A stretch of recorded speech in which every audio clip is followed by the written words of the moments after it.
لا حول ولا قوة إلا بالله العلي العظيم حسبنا الله ونعم الوكيل نعم المولى ونعم النصير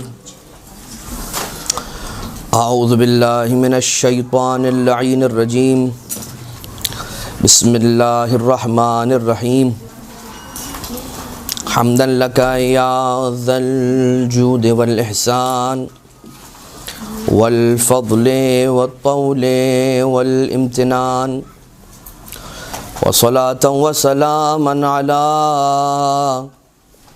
من لا ينطق عن الهوى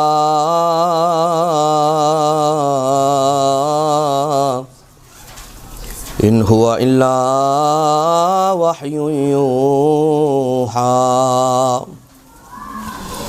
حبيب قلوبنا وشفيع ذنوبنا وطبيب نفوسنا مولانا ومولى الثقلين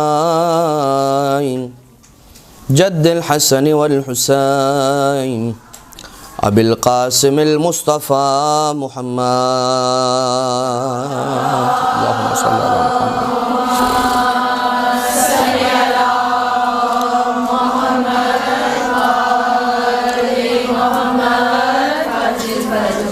وعلى آله الذين أذهب الله عنهم الرجس وطهرهم تطهيرا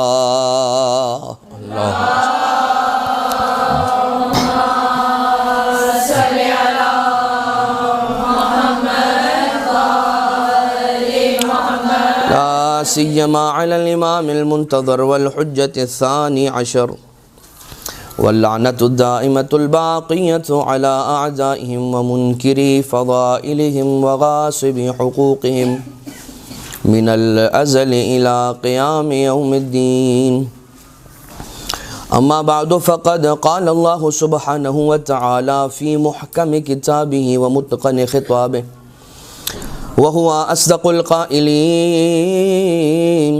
بسم الله الرحمن الرحيم واذكروا الله ذكرا كثيرا وقال الله تعالى سبحانه وتعالى أيضا بسم الله الرحمن الرحيم وما أدراك ما ليلة القدر درود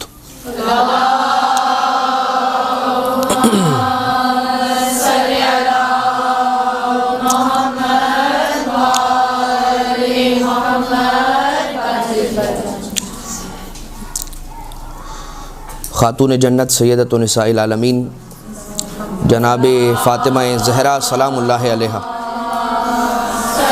اللہم صلی علی محمد وآل محمد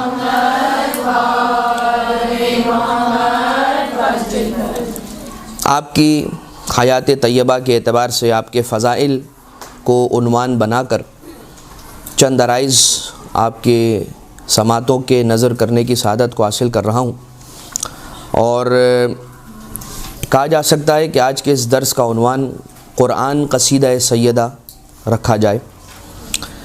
یہ اور بات ہے کہ صرف اور صرف قرآن ہی قصیدہ جناب سیدہ نہیں پڑھتا بلکہ خود اللہ کا حبیب بھی جناب سیدہ کے قصائد پڑھتا ہوا نظر آتا ہے اور خود رب ذوالجلال بھی قرآن کریم کی آیتوں کے ذریعے سے جناب سیدہ کے قصائد کو پڑھتا ہے۔ ملائکہ جناب سیدہ کی تحمید اور ان کی حمد و ثنا کرتے ہیں۔ بہرحال بات کا آغاز اس نقطے سے کریں گے، قرآن کریم آسمانی کتابوں میں سے ایک آسمانی کتاب، اور قرآن کریم میں اور دیگر آسمانی کتابوں کے اندر جو بہت سارے فروق ہیں، بہت سارے جو فرق ہیں، ان میں سے دو فرق آپ کی خدمت میں عرض کروں گا اور پھر رب دے کر بات جناب سیدہ سلام اللہ علیہا تک پہنچ جائے گی۔ پہلا فرق یہ کہ دیگر آسمانی کتابیں جو تھیں وہ معجزہ نہیں تھیں، قرآن کریم اللہ کا معجزہ ہے۔ دوسری بات یہ، دوسرا فرق یہ قرآن اور دیگر آسمانی کتابوں کے درمیان کہ اللہ تعالیٰ نے اپنے ہر نبی کو، یعنی 4 انبیاء کہ جن پر اللہ نے 4 آسمانی کتابیں نازل کی، 3 انبیاء رسالت مآب کے علاوہ، حضرت عیسیٰ علیہ الصلوۃ والسلام بھی، حضرت داؤد بھی، حضرت موسیٰ علیہ السلام بھی۔ حضرت موسیٰ علیہ السلام کو کوہ طور پر پروردگار عالم نے بلا کر وہ آسمانی کتاب ان کے حوالے کی۔ حضرت داؤد علیہ الصلوۃ والسلام کو بیابانوں میں، حضرت عیسیٰ علیہ الصلوۃ والسلام کو کسی مقام پر بلا کر انجیل پروردگار عالم نے عطا کی۔ یہ بات تھی دیگر آسمانی کتابوں کی، مگر قرآن کریم کا مقام اور اس کی عظمت یہ، اب یہ قرآن کریم کی عظمت کہیے یا رسالت مآب کی عظمت کہیے، یہ خود طے کیجئے گا۔ پروردگار عالم نے کہا کہ اے میرے حبیب، آپ کو کہیں آنے کی ضرورت نہیں ہے، آپ زحمت نہ فرمائیں، جہاں آپ ہوں گے آیتیں وہاں پر آپ کے پاس آئیں گی۔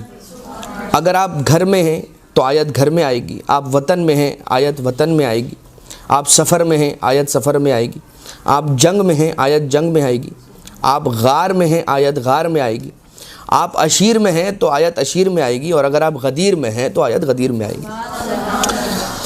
اور آیتیں رسالت مآب کا پیچھا کرتے کرتے رسالت مآب کی خدمت میں آتی چلی گئیں، اور یہ معاملہ اور ماجرا صرف اور صرف آیتوں کا نہیں ہے، بلکہ اللہ نے اپنی ہر نعمت اپنے حبیب کی طرف بھیجی، اور کائنات کی کون سی ایسی نعمت ہوگی کہ جو رسالت مآب کے پاس نہ ہو، جو اللہ نے اپنے حبیب کو نہ بخشی ہو۔ یہ اور باتیں درمیان میں ایک جملہ معترضہ سماعت فرما لیں کہ شاہ ولی اللہ محدث دہلوی اپنی کتاب سر الشہادتین میں لکھتے ہیں، سر الشہادتین یعنی کہ 2 شہادتوں کا راز، اس میں لکھتے ہیں کہ اللہ نے اپنے حبیب کو ہر نعمت عنایت فرمائی جز نعمت شہادت کے، نعوذ باللہ من ذالک، اور کہتے ہیں کہ اللہ نے محروم پھر بھی نہیں رکھا، بالواسطہ یعنی بلا واسطہ، ڈائریکٹلی نہیں دی، بالواسطہ واسطے کے ذریعے سے۔ کنہیں واسطہ بنایا؟ اللہ نے اپنے حبیب کو شہادت کی نعمت بالواسطہ دی، بلا واسطہ نہیں دی، ڈائریکٹلی نہیں دی، انڈائریکٹلی دی۔ کن کے ذریعے سے؟ انہی کے 2 نواسے حسن علیہ السلام اور حسین علیہ السلام کے ذریعے سے۔ اچھا کیسے؟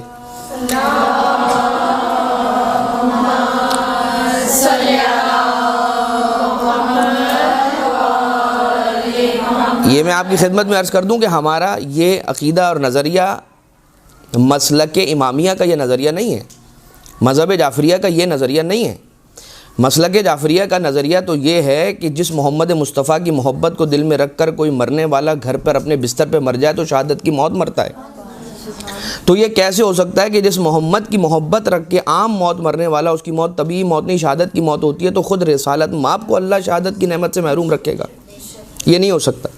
رسول کو شہادت نصیب ہوئی ہے، اور رسول کو شہادت نصیب ہوئی ہے، یہ فقط و فقط اہل تشیع نہیں بلکہ اہل تسنن علماء کا بھی نظریہ ہے۔ اختلاف فقط و فقط اس بارے میں ہے کہ زہر دینے والا کون تھا، اور زہر جب دیا گیا تو وہ کب دیا گیا؟ رسالت مآب کی شہادت سے 1 ہفتے پہلے دیا گیا، یا جنگ خیبر کے بعد رسول کو زہر دیا گیا؟ بہرحال تو اب یہ شاہ ولی اللہ محدث دہلوی کا کہنا ہے کہ بھائی اس طرح کا ایک سلسلہ ہوا کہ رسالت مآب کو حسنین امامین حسنین علیہ السلام کے ذریعے سے 2 شہادتیں ملی، ایک شہادت تلوار کی شہادت، ایک شہادت زہر کی شہادت، زہر کی شہادت امام حسن علیہ السلام کے ذریعے سے ملی، اور تلوار کی شہادت امام حسین علیہ السلام کے ذریعے سے ملی۔ تو پھر یہ کہنے دیجئے کہ اے شاہ ولی اللہ محدث دہلوی، آپ جب یہاں تک یہ بات کر رہے ہیں تو تھوڑا ایک قدم آگے بڑھیں اور یہ بھی کہیں کہ جب حسن کی شہادت رسول کی شہادت بن رہی ہے اور حسین کی شہادت رسول کی شہادت بن رہی ہے، تو پھر حسن کا قاتل رسول کا قاتل ہے، حسین کا قاتل رسول کا قاتل ہے، پھر اسے رضی اللہ نہیں بنایا جا سکتا۔ یہ بات ہو گئی، ٹھیک ہے۔ بات آپ کی خدمت میں عرض کرنا چاہ رہا تھا کہ آیتیں چل کر رسالت مآب کے پاس آئیں، نعمتیں چل کر رسالت مآب صلی اللہ علیہ وآلہ وسلم کے پاس آئیں، جز 2 نعمتوں کے، جز 2 چیزوں کے۔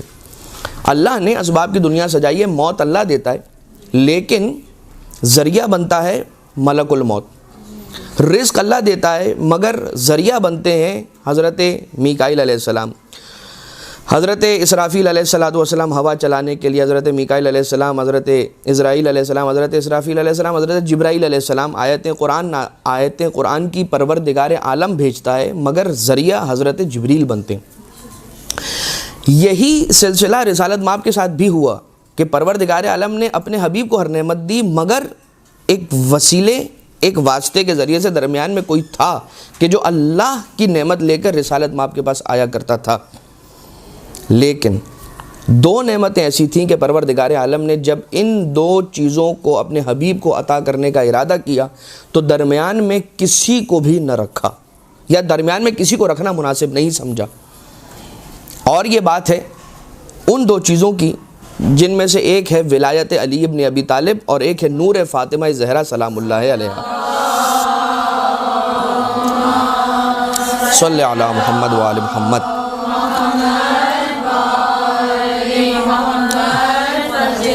رسالت مآب کا حکم خدا سے 40 دن عبادتیں کرنا, 40 دن روزے رکھنا, 40 راتیں عبادتیں کرنا, اور اس کے بعد اور اس درمیان جناب خدیجہ سلام اللہ علیہا سے دوری اختیار کرنا, اور اس کے بعد رسالت مآب کا معراج کے سفر پر تشریف لے جانا. اور اس معراج کے سفر پر کہ جس معراج کے سفر میں رسالت مآب کو پروردگار عالم نے نور جناب سیدہ عنایت فرمایا, اب یہ میں نے کیوں کہا کہ اس سفر معراج, کیونکہ رسالت مآب نے فقط ایک مرتبہ معراج نہیں پائی ہے بلکہ کم سے کم 120 سفر معراج پر رسالت مآب پروردگار عالم کے حکم سے عرش اولیٰ پر تشریف لے گئے. یہی وجوہات ہیں کہ جب آپ معراج کی روایتیں پڑھتے ہیں تو مختلف اعتبارات سے مختلف احادیث آپ معراج کی سنتے ہیں کہ رسالت مآب جب پہلے آسمان پر گئے, پھر جب دوسرے آسمان پر گئے, پھر تیسرے آسمان کا احوال, چوتھے آسمان, پانچویں آسمان, ساتویں آسمان, عرش اولیٰ, رسالت مآب کا قاب قوسین و ادنیٰ کی منزل پر جانا, اور یہ سارا احوال جب آپ سنتے ہیں. لیکن یہ اس سفر معراج کی بات ہے کہ جس سفر معراج کے دوران اللہ نے نور جناب سیدہ صلب مبارک رسالت مآب میں نور جناب سیدہ کو منتقل کیا. یہ کیا بات ہوئی؟ رسالت مآب کا خود کا نور انور صلباً بعد صلبن منتقل ہوتا رہا, یعنی کہ ایک صلب سے دوسرے صلب میں منتقل ہوا. یہاں تک کہ آپ اگر تاریخ سیرت نبوی آپ نے پڑھی ہے اور آپ جانتے ہوں گے کہ حضرت عبداللہ علیہ السلام جو کہ پدر بزرگوار رسالت مآب ہیں, ان کی پیشانی پر ایک نور نظر آیا کرتا تھا, اور اسی نور کی وجہ سے بہت بڑی تعداد ان افراد کی تھی کہ جو حضرت عبداللہ علیہ السلام سے اپنی بیٹیوں کا رشتہ کرنا چاہتے تھے. لیکن جب ان کا عقد مبارک جناب آمنہ سلام اللہ علیہا سے ہوا اور وہ نور رسالت مآب جناب آمنہ کی پیشانی پر منتقل ہو گیا, تو پھر یہ راز سمجھ میں آیا کہ یہ ایک امانت تھی کہ جو آگے منتقل ہو رہی تھی. بعد رسالت مآب کی صورت میں اگر آپ دیکھیں تو رسول کا نور انور تو صلباً بعد صلبن منتقل ہوتا رہا, مگر مجھے نہیں معلوم کہ نور جناب سیدہ کس عظمت کا حامل تھا کہ پروردگار عالم نے کسی صلب میں نہ رکھا بلکہ اپنے حبیب سے یہ عرض کیا کہ تمہیں نور سیدہ لینے کے لیے میں معراج پر بلاؤں گا. اور رسالت مآب چوتھے آسمان پر پہنچے ہیں, اور رسالت مآب ارشاد فرماتے ہیں کہ جب میں چوتھے آسمان پر پہنچا تو جبرائیل نے اذان دی, میکائیل نے اقامت دی, میں نے 1.25 انبیاء کو نماز پڑھائی, اور اس کے بعد ہمارا سفر آگے بڑھا. ہم عرش کی بلندی پر پہنچے, جہاں پر آ کر ہمارا سفر ختم ہوا وہ جگہ وہ تھی کہ جہاں پر ایک درخت تھا, شجر طوبہ, اور شجر طوبہ سے پروردگار عالم کے حکم سے ایک سیب مجھے دیا گیا. اس سیب سے جیسے میں نے, یہ نور کا سیب جنت, نور کا سیب, یہ مجھے حکم ہوا کہ میں اس سے تناول کروں, اور جب میں نے اس سے کھایا تو میرے چہرے سے, میرے قلب سے, میرے دل سے ایک نور ساطع ہونے لگا. جب میں نے سوال کیا پروردگار عالم سے تو جواب آیا کہ یہ نور فاطمہ زہرا سلام اللہ علیہا ہے جو ہم نے تمہیں ہبہ کیا ہے.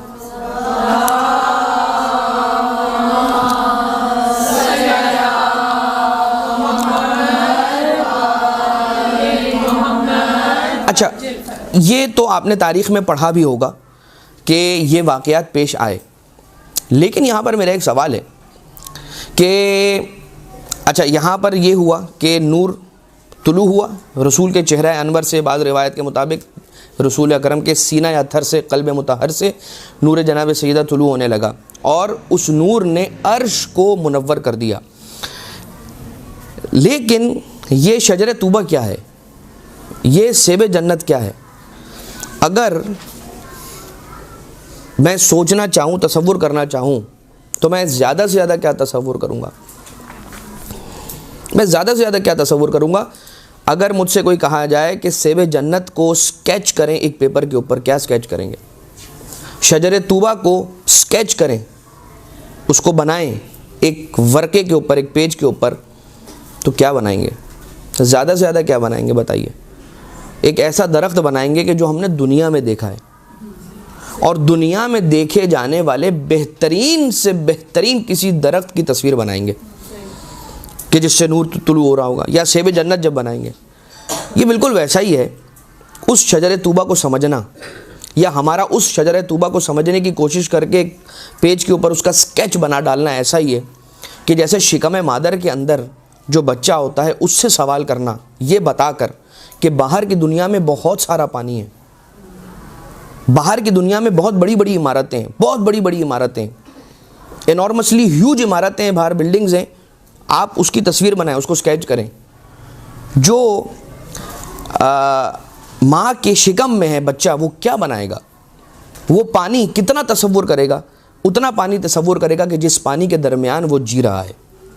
اس کے معنی یہ ہوئے کہ جس طرح سے بچہ شکم مادر میں رہ کر یہ نہیں سمجھ سکتا کہ باہر کی دنیا کا عالم کیا ہے، اسی طرح سے ہم اس دنیا میں رہ کر یہ نہیں سمجھ سکتے کہ باہر جو جنت الفردوس ہے اور جو عالم بالا ہے اس کا عالم کیا ہے۔ جو ہمیں پتہ ہے وہ بھی ہمیں پتہ نہ ہوتا اگر اہل بیت عصمت و طہارت علیہ السلام کے کلام نورانی ہمارے پاس نہ ہوتے۔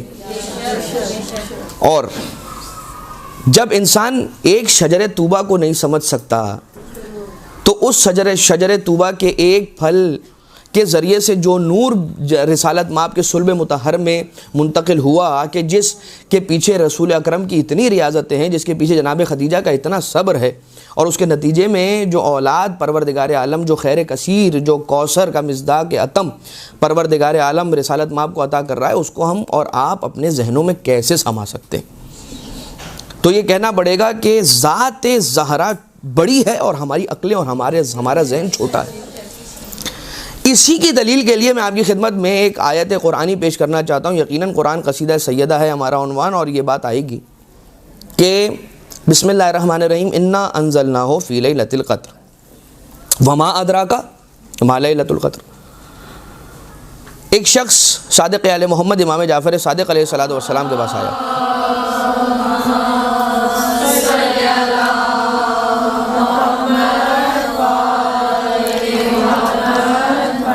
آنے کے بعد سرکار سے، مولا سے سوال کیا، مولا یہ بتائیے کہ لیلۃ القدر سے مراد کیا ہے؟ اب ذرا اپنے ذہنوں میں ایک سوال پیدا کریں کہ آ کر یہ سوال کرنے والا کوئی تو ایسی صورتحال، کوئی تو ایسا سینیریو، کوئی تو ایسی سچویشن ہوگی کہ وہ اس سوال کا جواب لینے کے لیے امام علیہ السلام تک آ گیا۔ اس نے تصور کیا ہوگا، سوچنے کی کوشش کی ہوگی، جب کچھ سمجھ نہ آیا ہوگا مولا کے پاس آ گیا، یا ابن رسول اللہ کہہ کر۔ اس میں ایک درس ہے۔ بہت سی مرتبہ ہوتا یہ ہے کہ جب ہم کوئی بات کسی کو سمجھانا چاہ رہے ہوتے ہیں تو اپنے ذہن کے اندر اپنے پاس سے مثالیں تلاش کرنا شروع کر دیتے ہیں، اور ایک لمحے کے لیے غیر احساسی طور پر ہمیں پتہ بھی نہیں چلتا، اور ہم کلام معصوم علیہ الصلوۃ والسلام سے دور ہو جاتے ہیں۔ حالانکہ اسی سوال کے جواب کے لیے ہمارے ذہن میں آنے والے خیالات کے مقابلے پر امام علیہ الصلوۃ والسلام کی حدیثیں ہوتی ہیں، اور ہم یہ کہتے ہیں کہ بھائی مجھے یہ سمجھ میں آ رہا ہے لہٰذا میں یہ بیان کروں گا۔ اس بات کے ساتھ ساتھ کہ حدیث امام علیہ الصلوۃ والسلام موجود ہے، جتنا زیادہ ہو سکے ہمارے عام زندگی کے اندر بھی اگر ہمیں اپنے طور پر پرسنلی کوئی مسئلہ پیش آ رہا ہے تو اس کا جواب ہمیں اہل بیت علیہ الصلوۃ والسلام کے کلام نورانی میں تلاش کرنا چاہیے۔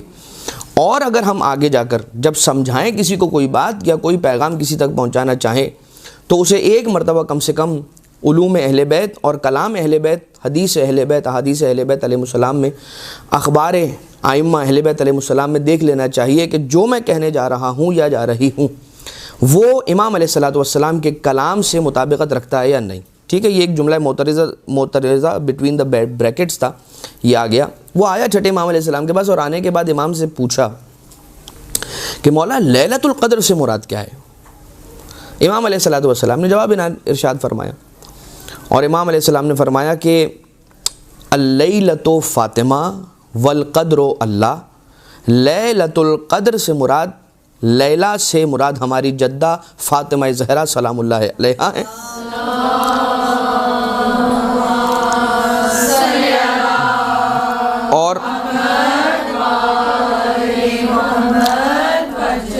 اور القدر، لیلۃ القدر میں القدر سے مراد اللہ ہے۔ اب یہ جو ہے اسے ہم تعویل کہتے ہیں۔ یہ تعویل کیا ہے؟ امام علیہ الصلوۃ والسلام نے اس آیت کے اندر جو پوشیدہ مطلب ہے اسے بیان کیا خود اپنی زبان مبارک سے۔ یہ تفسیر نور الثقلین کے اندر بھی آپ کو مل جائے گا، تفسیر برہان میں بھی مل جائے گا، بہار میں بھی مل جائے گا، تفسیر فرات کوفی کے اندر بھی مل جائے گا۔ بہار کی 42ویں جلد صفحہ نمبر 105 پر یہ حدیث موجود ہے، پوری حدیث ہے جس کی میں عربی ابھی آپ کی خدمت میں تلاوت کرنے لگا ہوں۔ امام علیہ الصلوۃ والسلام نے اب جو یہ بیان کیا کہ اس آیت کے اندر لیلۃ القدر سے مراد اللیلۃ فاطمہ والقدر اللہ، ٹھیک ہے۔ اب یہ جو مولا کا بیان کیا ہوا جملہ ہے نا، اس جملے کو قرآن کریم کی آیت کے اندر فٹ کیجئے۔ وما ادراک ما لیلۃ القدر، لیلہ فاطمہ، القدر اللہ، وما ادراک ما لیلۃ القدر، وما ادراک ما فاطمۃ اللہ، یعنی اور تم کیا جانو کہ اللہ کی فاطمہ کیا ہے، اور تم کیا جانو کہ اللہ کی فاطمہ کیا ہے۔ یہاں پر استفہام ہے نا، استفہام یعنی کہ سوال، طلب فہم۔ یہ استفہام کی قسمیں ہیں۔ یہ استفہام کی کون سی قسم ہے؟ یہ ہے استفہام کی قسم جسے کہا جاتا ہے استفہام انکاری۔ استفہام انکاری کا معنی کیا ہے؟ اور تم کیا جانو کہ لیلۃ القدر کیا ہے، حل جزاء الاحسان الا الاحسان، کیا احسان کا بدلہ احسان کے علاوہ اور کچھ ہے؟ یہ بھی استفہام انکاری کا جملہ ہے۔ اس کے معنی کیا ہوا ہے کہ احسان کا بدلہ احسان کے علاوہ اور کچھ بھی نہیں ہے۔ وما ادراک ما لیلۃ القدر، اور تم کیا جانو کہ اللہ کی فاطمہ کیا ہے، یعنی کہ تم نہیں جانتے کہ اللہ کی فاطمہ کیا ہے۔ ایک بات یہ تو ہو گیا دعویٰ، لیکن پھر دعوت بھی ہے اگلی آیت کے اندر، لیلۃ القدر خیر من الف شہر۔ دیکھو اگر تم سمجھنا چاہتے ہو نا، لیٹس ٹرائی کرتے ہیں، کوشش کر کے دیکھ لو۔ وما ادراک ما لیلۃ القدر، اور تم کیا جانو کہ اللہ کی فاطمہ کیا ہے۔ لیلۃ القدر خیر من الف شہر، قدر کی جو ایک رات ہے نا وہ 1000 مہینوں کے برابر نہیں، 1000 مہینوں سے افضل ہے۔ اچھا 1000 مہینوں سے افضل ہے۔ 1000 مہینوں کو اب ہمارا معاشرہ، ہم لوگ جس انداز سے اپنی زندگیاں گزارتے ہیں، اس طرح کے حساب و کتاب کی چیزیں ہمیں بڑا جلدی اٹریکٹ کرتی ہیں۔ اسی سے اگر ہم ظاہر مطلب سے اگر ہم سمجھنا چاہیں، کیا آپ نکالیں گے 1000 مہینے کتنے انسانی زندگی کے سال کے برابر بنتے؟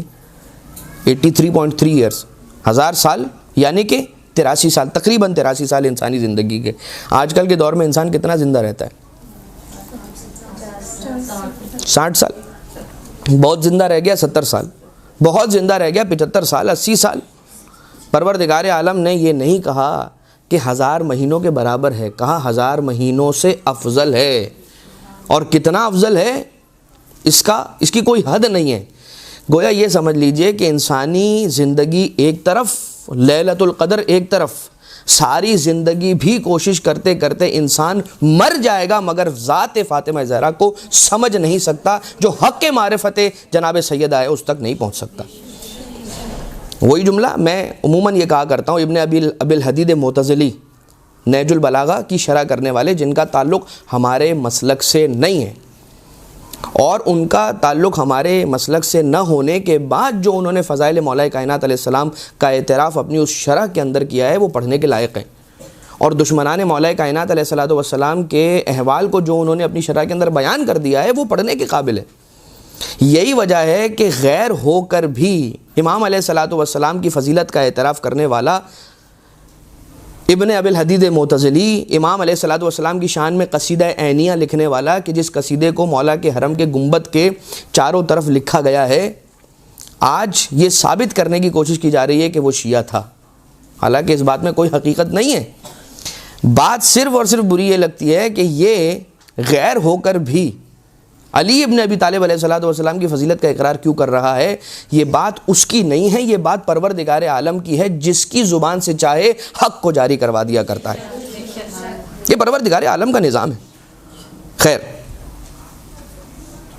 ابن ابی الحدید معتزلی نے کیا کہا کہ میں نے نہج البلاغہ کی شرح لکھتے ہوئے نہج البلاغہ کو بہت سی مرتبہ پڑھا. کوئی کہتا ہے 22 مرتبہ پڑھا, کوئی کہتا ہے 200 مرتبہ پڑھا, بہرحال بہت زیادہ پڑھا. اور پڑھ کر نہج البلاغہ امام علی کا کلام پڑھ کر میں نے علی ابن ابی طالب کو سمجھ لیا.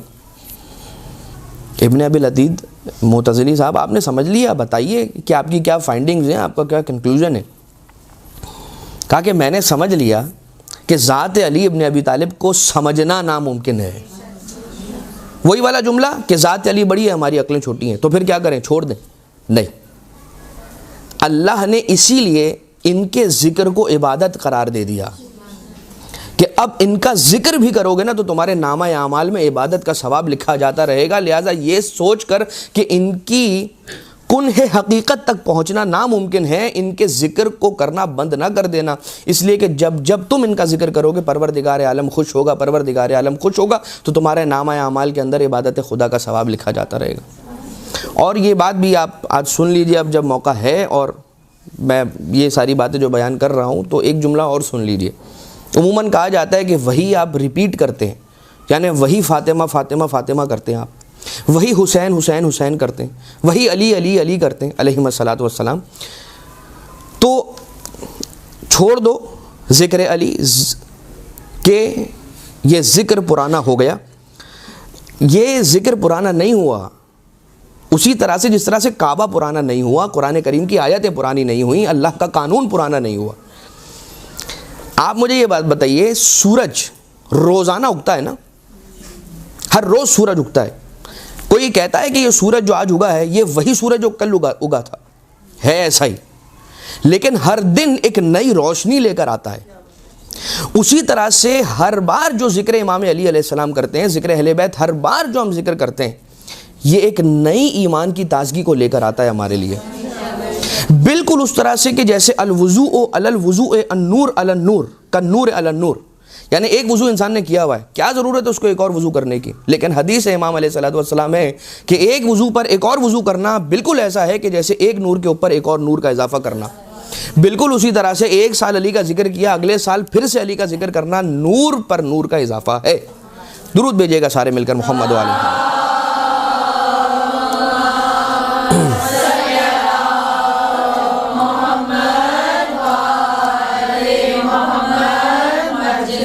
معذرت کے ساتھ لیکن ضمناً ایک جملہ اور سن لیں. یہ چابیاں ہیں. یہ چابیاں کیوں ہیں؟ کیونکہ آج کل ان چابیوں کی بڑی ضرورت پڑتی ہے. جب ہم پر اعتراض کیا جاتا ہے کہ ایسا کیوں کرتے ہیں, تو ہم یہ جواب دیتے ہیں کہ آپ قرآن کریم کی آیت پڑھ کر, پانی پر پڑھ کر دم کر کے پیتے شفا مل جاتی ہے, نہیں ملتی ہے. بالکل قرآن کی آیتیں پڑھ کر دم کریں, پانی میں شفا پیدا ہو جائے, اور ان قرآن کریم کی آیتوں کو بچا کر جس نے ہم تک پہنچایا, کیا اللہ انہیں وہ فضیلت نہیں دے گا؟ قرآن اور ہے, محافظان قرآن اور ہے, کعبہ اور ہے, محافظین کعبہ اور ہیں. یہ محافظین کا احسان ہے, اگر انہوں نے کعبے کی حفاظت نہ کی ہوتی تو کعبہ نہ پہنچا ہوتا. یہ محافظین قرآن کا احسان ہے کہ اگر انہوں نے قرآن کریم کی حفاظت نہ کی ہوتی تو قرآن ہم تک نہیں پہنچا ہوتا. بلکہ رک جائیے, ہمیں سمجھ ہی نہ آتا کہ قرآن کی کس آیت سے کیا مراد لی گئی اگر تفسیر اہل بیت علیہ السلام نے بیان نہ کی ہوتی. یہی وجہ ہے کہ ایک بڑی تعداد علماء کرام کی وہ ہے کہ جو یہ کہتی ہے کہ کوئی غیر معصوم تفسیر کر ہی نہیں سکتا, وہ محتاج ہے تفسیر قرآن کے لیے اہل بیت علیہ السلام کی طرف ہر لحظہ ہر آن. اور وہی تفسیر معتبر ہے کہ جو تفسیر اہل بیت علیہ السلام اپنی زبانی مبارک کر گئے ہیں. خیر, بات کیا تھی؟ ابن ابی العدید معتزلی کی بات, جناب سیدہ کی بات, اور لیلۃ القدر کی بات, کہ یہ بیان ہو رہا ہے کہ وما ادراک ما لیلۃ القدر, لیلۃ القدر خیر من الف شہر, کہ زندگی تمہاری پوری کی پوری زندگیوں سے بہت اوپر کی بات ہے کہ جناب سیدہ سلام اللہ علیہا کی ذات والا صفات کی حقیقت کیا ہے. وہ نور ہے, ان کی حقیقت نور ہے. خیر, اس نور نے کس کس طرح, کس کس جگہ پر, کس کس کی نجات کا سامان کیا؟ ملائکہ.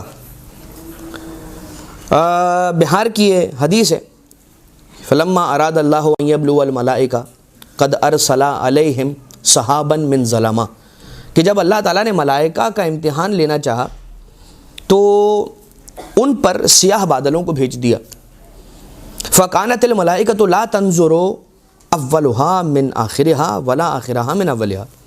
اتنا اندھیرا ہو گیا، ان سیاہ بادلوں کا عرش پر چھا جانا اس کی وجہ سے اتنا اندھیرا ہو گیا کہ ایک ملک دوسرے کو نہیں دیکھ سکتا، دوسرا ملک پہلے کو نہیں دیکھ سکتا. فَقَالَتِ الْمَلَائِكَةُ يَا إِلَٰهَنَا وَسَيِّدَنَا، اے ہمارے اللہ، اے ہمارے سردار، اے ہمارے پالنے والے، منذ خلقتنا ما رأینا مثل ما نحن فی، جب سے تو نے ہمیں خلق کیا ہے ہم نے ایسا اندھیرا کبھی نہیں دیکھا. تو پس تجھے واسطہ ہے ان عظیم ہستیوں کا کہ جو تیری حمد و ثنا کرتے رہتے ہیں اور جنہیں دیکھ کر ہم نے تیری تسبیح کرنا سیکھا ہے، ان کا واسطہ دیتے ہیں، ہمیں اس مشکل سے نجات عنایت فرما. اور پروردگار عالم کہتا ہے کہ مجھے میری عزت و جلالت کی قسم ہے، یقیناً میں تم پر سے اس مصیبت کو دور کروں گا. اب ذرا سوچئے، عرش کی بلندیوں پر اتنا اندھیرا چھا گیا، اتنا اندھیرا چھا گیا، اتنی ظلمت ہو گئی کہ فرشتے آپس میں ایک دوسرے کو نہیں دیکھ پا رہے. اور یہ مشکل آسان کیسے ہوئی؟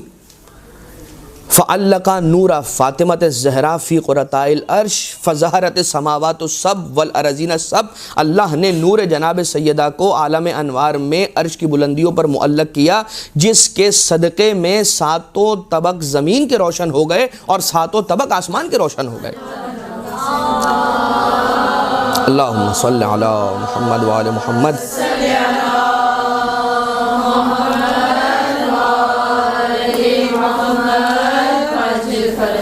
فَكَانَتِ الْمَلَائِكَةُ يُسَبِّحُونَهُ وَيُقَدِّسُونَهُ، اور ملائکہ جب ان پر سے یہ مشکل اور یہ مصیبت اللہ نے جناب سیدہ سلام اللہ علیہ کے نور کے صدقے میں دور کی، تو یہ اللہ کے فرشتے جو ہیں یہ اللہ کی حمد و ثنا کرنے لگے، اس کی تسبیح و تقدیس و تحمید و تمجید کرنے لگے.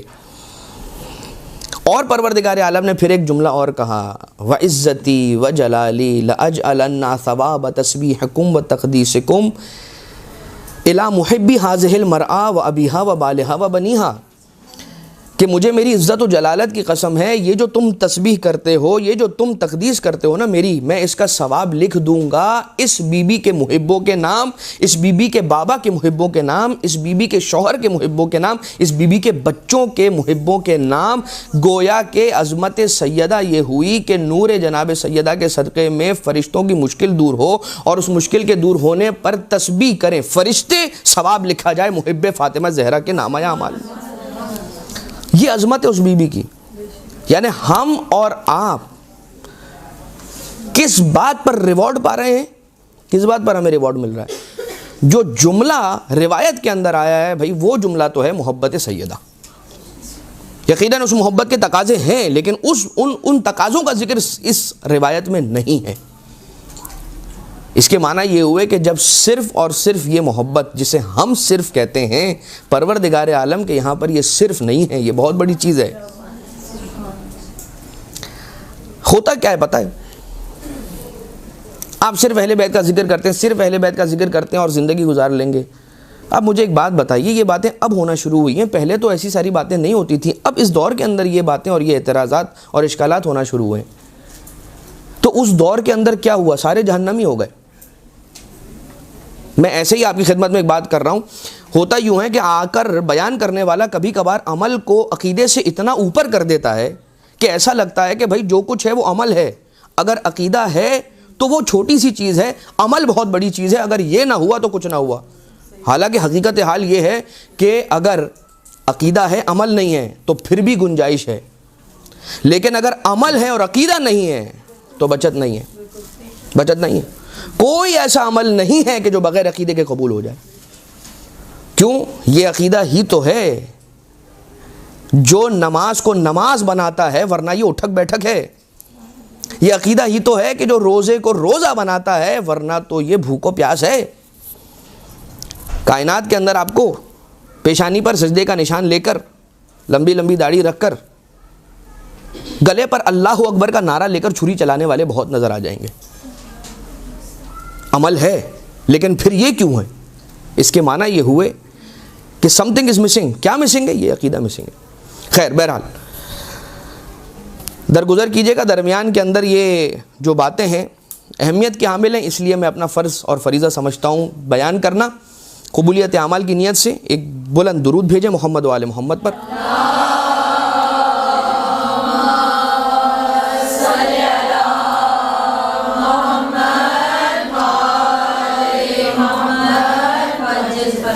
محبت سیدہ رکھنے کا یہ نتیجہ ہے کہ فرشتے کریں گے حمد و ثنا اللہ کی، لکھا اس کا ثواب جائے گا اہل بیت کے محب و جناب سیدہ کے محبوں کے نام. ٹھیک، یہ عالم ہو گیا ملائکہ کے ساتھ. پروردگار عالم کی اس کنیز جناب سیدہ سلام اللہ علیہا نے کیسے ملائکہ کو نجات بخشی عالم انوار میں. اب آ جائیے قرآن کریم کی ایک اور آیت کی طرف بڑھنا چاہتا ہوں اسی عنوان کے ذیل میں کہ قرآن قصیدہ سیدہ. بسم اللہ الرحمن الرحیم. فتلقى آدم من ربه کلمات فتاب علیہ انہ هو التواب الرحیم. سورہ بقرہ کی آیت نمبر 37 ہے غالباً. حضرت آدم علیہ السلام فتلقى آدم من ربه، القاء کیے گئے یا القاء کیا اللہ نے حضرت آدم کو کلمات، کچھ کلمات. فتاب علیہ، تو ان کلمات پر حضرت آدم علیہ السلام نے توبہ کی. توبہ کس بارے میں؟ طلب مغفرت کس بارے میں؟ اس ترک اولا کی پاداش کے حوالے سے کہ جس کو بیان کیا جاتا ہے شجرہ ممنوعہ کے قریب جانا. حضرت آدم علیہ السلام 40 سال تک دعائے مغفرت کرتے رہے، توبہ کرتے رہے، دعا قبول نہ ہوئی. حضرت آدم علیہ السلام جیسے معمول میں اللہ سے ربنا ظلمنا انفسنا وان لم تغفر لنا وترحمنا لنکونن من الخاسرین کہا کرتے تھے، کہہ رہے ہیں. اور ایک دن جناب جبریل آئے اور یہ کلمات اللہ کی جانب سے انہیں تعلیم کیے گئے کہ جن کے واسطے سے حضرت آدم علیہ السلام کو توبہ کرنے کا حکم دیا گیا.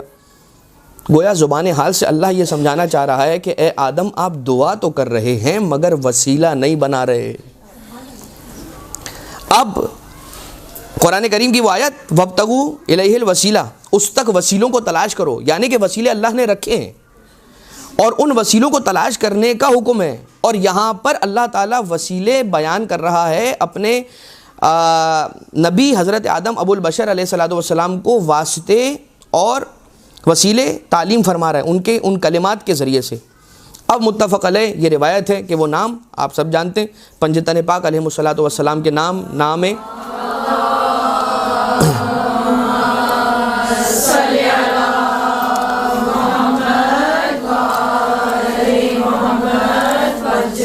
اسامی گرامی پنجتن پاک. ان کلمات کے ذریعے سے جب حضرت آدم علیہ السلام نے توبہ کی تو پروردگار عالم نے حضرت آدم علیہ السلام کی دعا کو قبول کر لیا. ایک جملہ کہہ کر آگے بڑھ جاؤں گا. جب آدم بغیر وسیلہ نام سیدہ کے نہ بخشے جائیں تو آدمی کی کیا حیثیت ہے؟ جب آدم نہ بخشے جائیں، جب آدم محتاج ہوں کلمات کی جانب، ان کلمات کے جس کے اندر ایک نام سیدہ کا بھی ہے، تو جب آدم ان کی جانب مفتقر ہیں تو پھر ہم اور آپ جو آدمی ہیں ان کی کیا حیثیت ہے؟ نور. اچھا ایک درود بھیجیں مل کر محمد و آل محمد پر.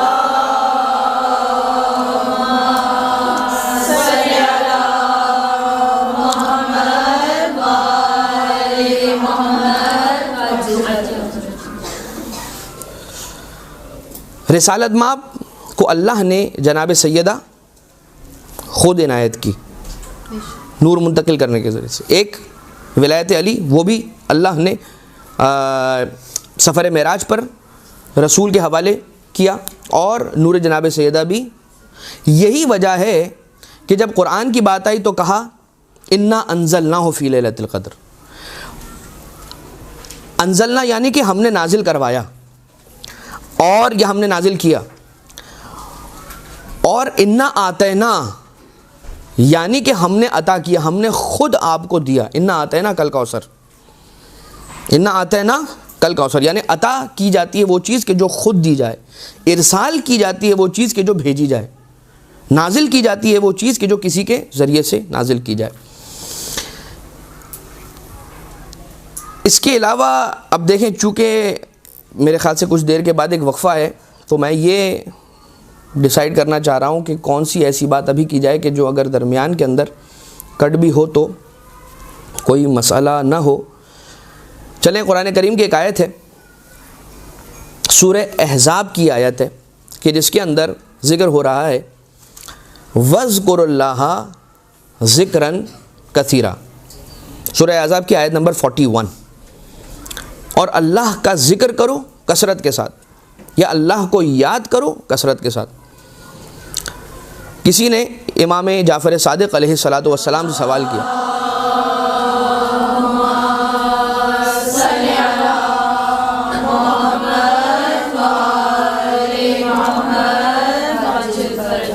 سوال کیا مولا سے کہ مولا اس آیت کا مصداق کیا ہے؟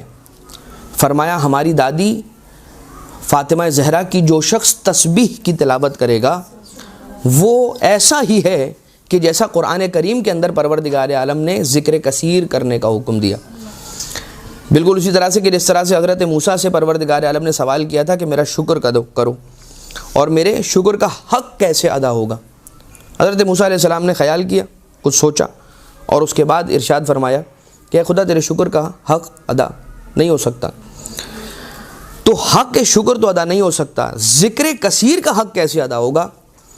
نہ معلوم ہو پاتا اگر چھٹے امام علیہ الصلوۃ والسلام نے سمجھایا نہ ہوتا، بیان نہ کیا ہوتا۔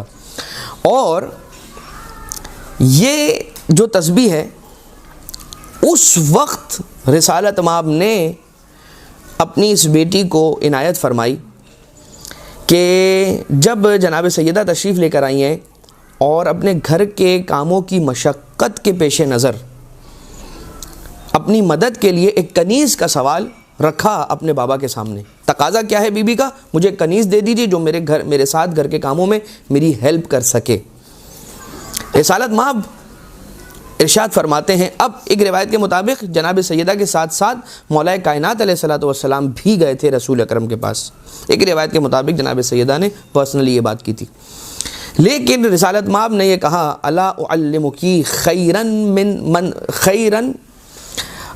مما سألتنی یا سألتنی، کہ کیا تم یہ پسند نہیں کرو گی کہ جو سوال تم نے رکھا ہے اس سے بہتر کوئی چیز میں تمہیں دے دوں یا اس سے بہتر کوئی چیز سکھا دوں؟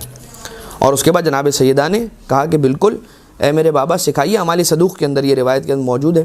اور پھر رسالت مآب نے اپنی بیٹی کو یہ تسبیح تعلیم فرمائی کہ جس کی فضیلت بہت زیادہ ہے، ذکر کثیر جس کا مصداق ہے 34 مرتبہ اللہ اکبر، 33 مرتبہ الحمدللہ اور 33 مرتبہ سبحان اللہ۔ لیکن اس تسبیح کی فضیلت کیا ہے؟ اہل بیت علیہ الصلوۃ والسلام کی نگاہوں میں یہ تسبیح جناب سیدہ کیا حیثیت اور کیا مقام رکھتی ہے وہ سماعت فرما لیں۔ پہلے تو میں آپ کی خدمت میں یہ عرض کر دوں کہ یہ ایک تو تسبیح ہم استعمال کرتے ہیں کہ جو کربلائے معلیٰ کی خاک سے بنی ہوتی ہے، کہ جو سب سے افضل چیز ہے کہ جس کے ذریعے سے تسبیح بنائی جائے، خاک کربلا کہیے یا خاک شفا کہیے، اس کے ذریعے سے تسبیح بنائے۔ جناب سیدہ کی تسبیح کس خاک کی بنی ہوئی تھی؟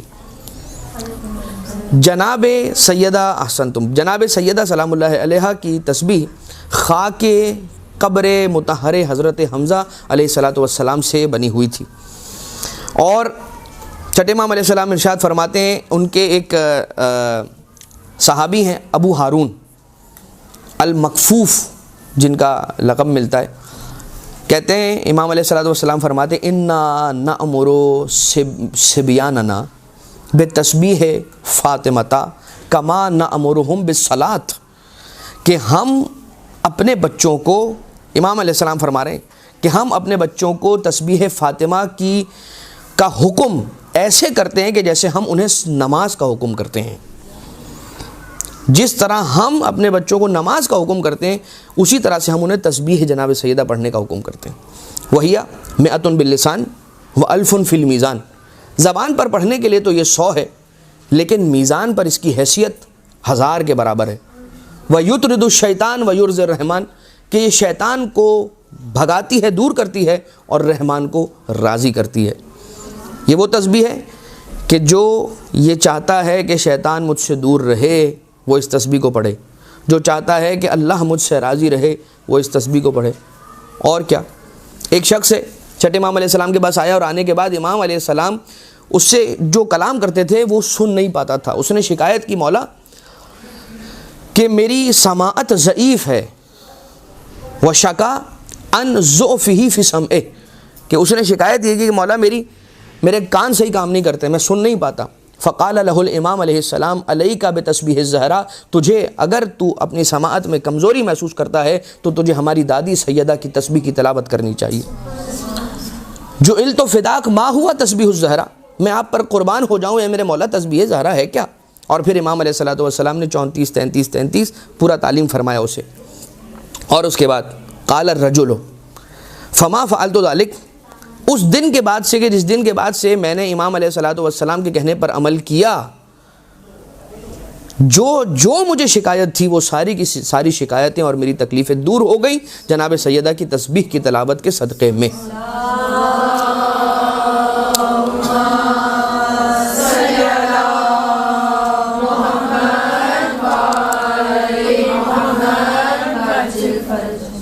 اور امام علیہ السلام ہی کی ایک حدیث ہے کہ جس کے اندر امام یہ ارشاد فرماتے ہیں مولا کہ اسے پروردگار عالم 2 براعتیں عطا کرتا ہے، یعنی کہ 2 نجات عنایت کرتا ہے۔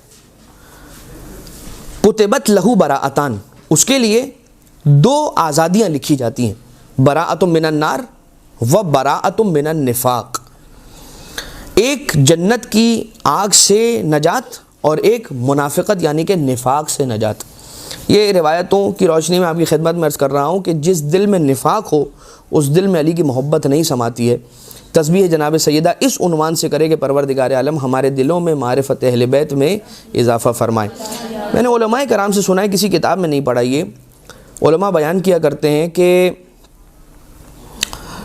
کوئی مشکل اگر ہو، کوئی مشکل، نماز کے فوراً بعد تسبیح پڑھنا وہ تو نماز کو کمال دینے کا سبب قرار پاتی ہے، ٹھیک ہے، نماز کی قبولیت کی ضمانت تسبیح جناب سیدہ ہے، لیکن نماز کے فوراً بعد 3 درود کے فوراً بعد یہ تسبیح جناب سیدہ کی تلاوت کرنا، اس کے علاوہ انسان جب بھی کسی مشکل کے اندر ہو تسبیح جناب سیدہ کے ذریعے سے مدد حاصل کرے۔ اور پھر چھٹے امام علیہ السلام ہی کی ایک حدیث ہے کہ جو فلاح السائل کے اندر بھی آئی ہے اور دیگر کتب کے اندر بھی مل جاتی ہے کہ امام علیہ السلام فرماتے ہیں کہ من سبح تسبیح الزہرا قبل ان یبسط رجلہ، اس سے قبل کہ وہ اپنا پہلو بدلے نماز ختم ہونے کے بعد تسبیح جناب سیدہ کی اگر اس نے تلاوت کی من صلاۃ الفریضہ یعنی واجب نماز کے بعد اگر وہ جناب سیدہ کی تسبیح کی تلاوت اس طرح سے کرے کہ اپنا پہلو بدلنے سے پہلے تسبیح کی تلاوت کرے تو غفر اللہ لہ، اللہ تعالیٰ اس کی مغفرت فرماتا ہے۔ اور میں نے ایک حدیث کے اندر یہ بھی لکھا ہوا دیکھا وجبت لہ الجنہ، کہ پروردگار عالم اس کے لیے جنت کو واجب قرار دے دیتا ہے۔ اور یہ آخری حدیث تسبیح جناب سیدہ کی فضیلت کے اعتبار سے کہ تسبیح فاطمہ احب الی من صلاۃ 1000 رکعت من کل یوم، نماز دن میں 1000 رکعت پڑھی جائے اور اگر یہ نہ پڑھی جائے اور صرف ایک جناب سیدہ سلام اللہ علیہا کی تسبیح پڑھ لی جائے تو امام صادق علیہ السلام فرماتے ہیں کہ میرے لیے یہ زیادہ پسندیدہ ہے کہ انسان 1000 رکعت نہیں پڑھے تو نہ پڑھے لیکن ایک مرتبہ تسبیح جناب سیدہ کی تلاوت کرے، ثواب الاعمال کیے۔ روایت ہے، آپ سارے مل کر ایک درود بھیجیں محمد و آل محمد پر۔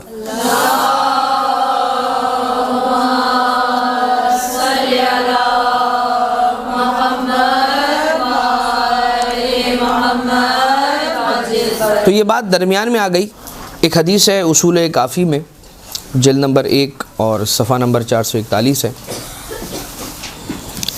اور یہ ایک حدیث قدسی ہے کہ جسے رسالت مآب اپنی زبان مبارک سے بیان فرما رہے ہیں، اور رسول عرض کرتے ہیں کہ خدا نے کہا یا محمد خلقتک وعلیا،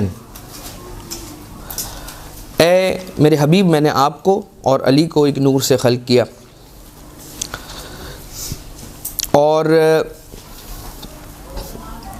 یا آپ کا اور علی کا نور خلق کیا، اور یہ نور جب تک عالم انوار میں رہا تسبیح و تقدیس کے اندر مشغول رہا، یہاں تک کہ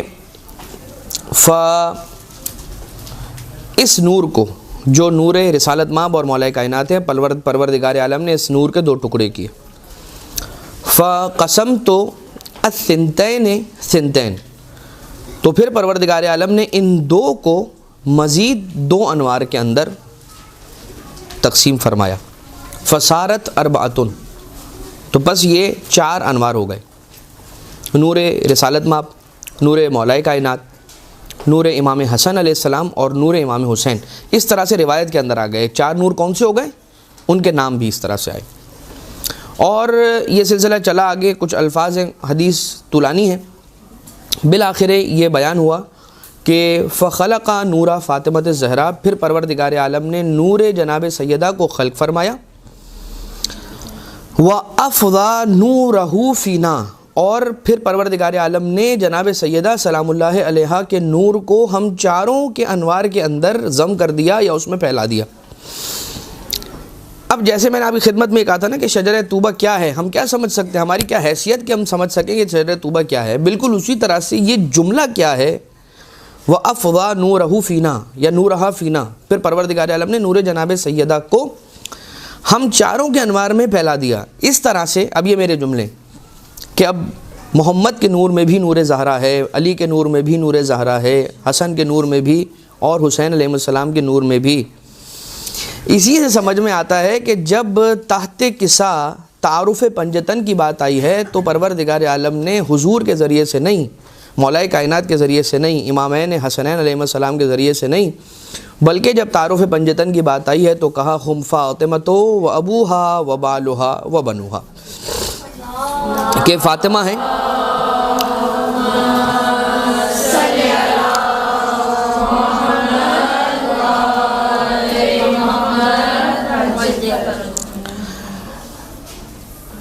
اچھا رسالت مآب. اب یہ تعارف پنجتن آ گیا. یہاں پر رک کر میں ایک حدیث آپ کی خدمت میں عرض کرنا چاہتا ہوں، رسول کی اپنی اس بیٹی سے محبت. چلے پہلے میں یہ کمپلیٹ کر لیتا ہوں پھر اس جانب آتا ہوں. تعارف پنجتن جناب سیدہ سلام اللہ علیہا کے ذریعے سے اللہ نے مرکز بنایا جناب سیدہ کو. پنجتن کا مرکز جناب سیدہ. انسان علماء سمجھانے کے لیے مثال دیتے ہیں دائرے کی. آپ دائرہ بنانا چاہتے ہیں، پرفیکٹ دائرہ بنانے کے لیے آپ کیا انسٹرومنٹ یوز کرتے ہیں؟ پرکار، کمپس، پروٹیکٹر. اچھا جب آپ کمپس کے ذریعے سے دائرہ بناتے ہیں تو درمیان میں ایک نقطہ ہوتا ہے اور اس کے گرد سرکل چل رہا ہوتا ہے. اور یہ جو سرکل ہوتا ہے نا، یہ صرف سرکل ایک لائن نہیں ہوتی ہے کہ جو گرد گھوم رہی ہوتی ہے ایک پوائنٹ کے، بلکہ یہ سینکڑوں پوائنٹس ہوتے ہیں کہ جو مل کر ایک سرکل تشکیل دیتے ہیں. آپ دیکھ لیجئے یہ جو سرکل کے جتنے پوائنٹس ہیں، مرکز سے پوائنٹ تک کا فاصلہ جتنے سینکڑوں پوائنٹس ہیں، ہر پوائنٹ سے مرکز کا فاصلہ برابر ہے. اب پنجتن پاک کے اندر جناب سیدہ کو مرکز قرار دینا اس لیے ہے کہ یہ واحد ایسی ہستی ہے کہ پنجتن پاک میں جتنے چار افراد جناب سیدہ کے علاوہ ہیں، ان سب کا رشتہ بی بی سے براہ راست ہے. اس کے علاوہ اگر رسالت مآب کو مرکز بنایا جاتا تو کچھ کے لیے ہوتا، کچھ کے لیے براہ راست رشتہ نہ ہوتا. مولا کائنات کے لیے رسالت مآب کا رشتہ ان طریق جناب سیدہ ہے، بے واسطہ جناب سیدہ ہے، لہٰذا جناب سیدہ کو مرکز بنایا گیا. کچھ علماء اس انداز سے بھی اس بات کو بیان کرتے ہیں کہ اب تحت قصہ بیٹھے تو آیت کون سی نازل ہوئی؟ آیت تطہیر نازل ہوئی ہے.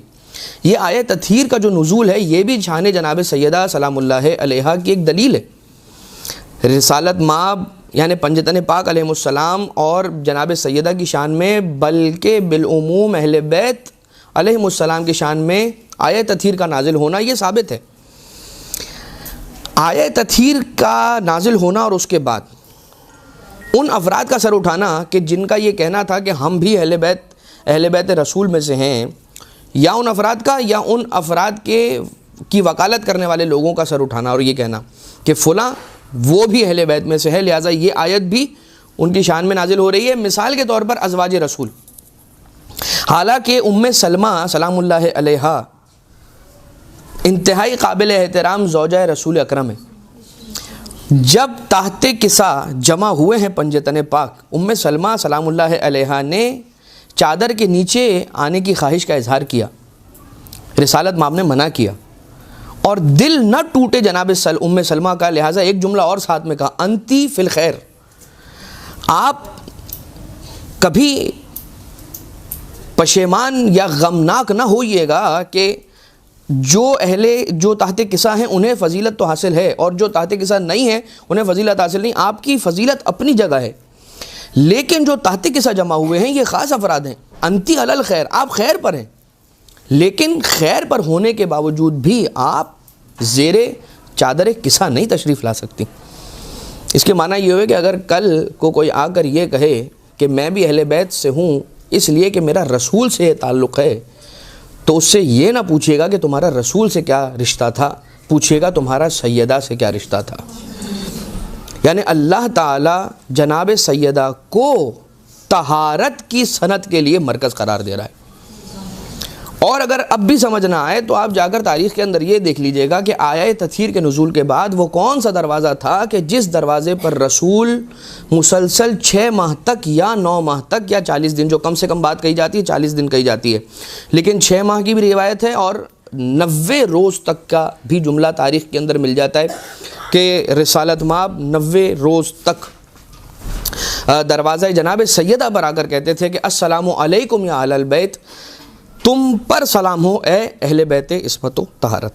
تو جس دروازے پر رسول کھڑے نظر آئیں سمجھ لیجئے گا وہی ہیں کہ جو مصداق اہل بیت علیہ الصلوۃ والسلام ہیں، جن کے پاک کیے جانے کا اعلان اللہ نے کیا. اور ایک لطیف نقطہ اس کے اندر، اس آیہ تطہیر کے اندر یہ بھی بیان کیا جاتا ہے کہ یہ نہیں کہا گیا کہ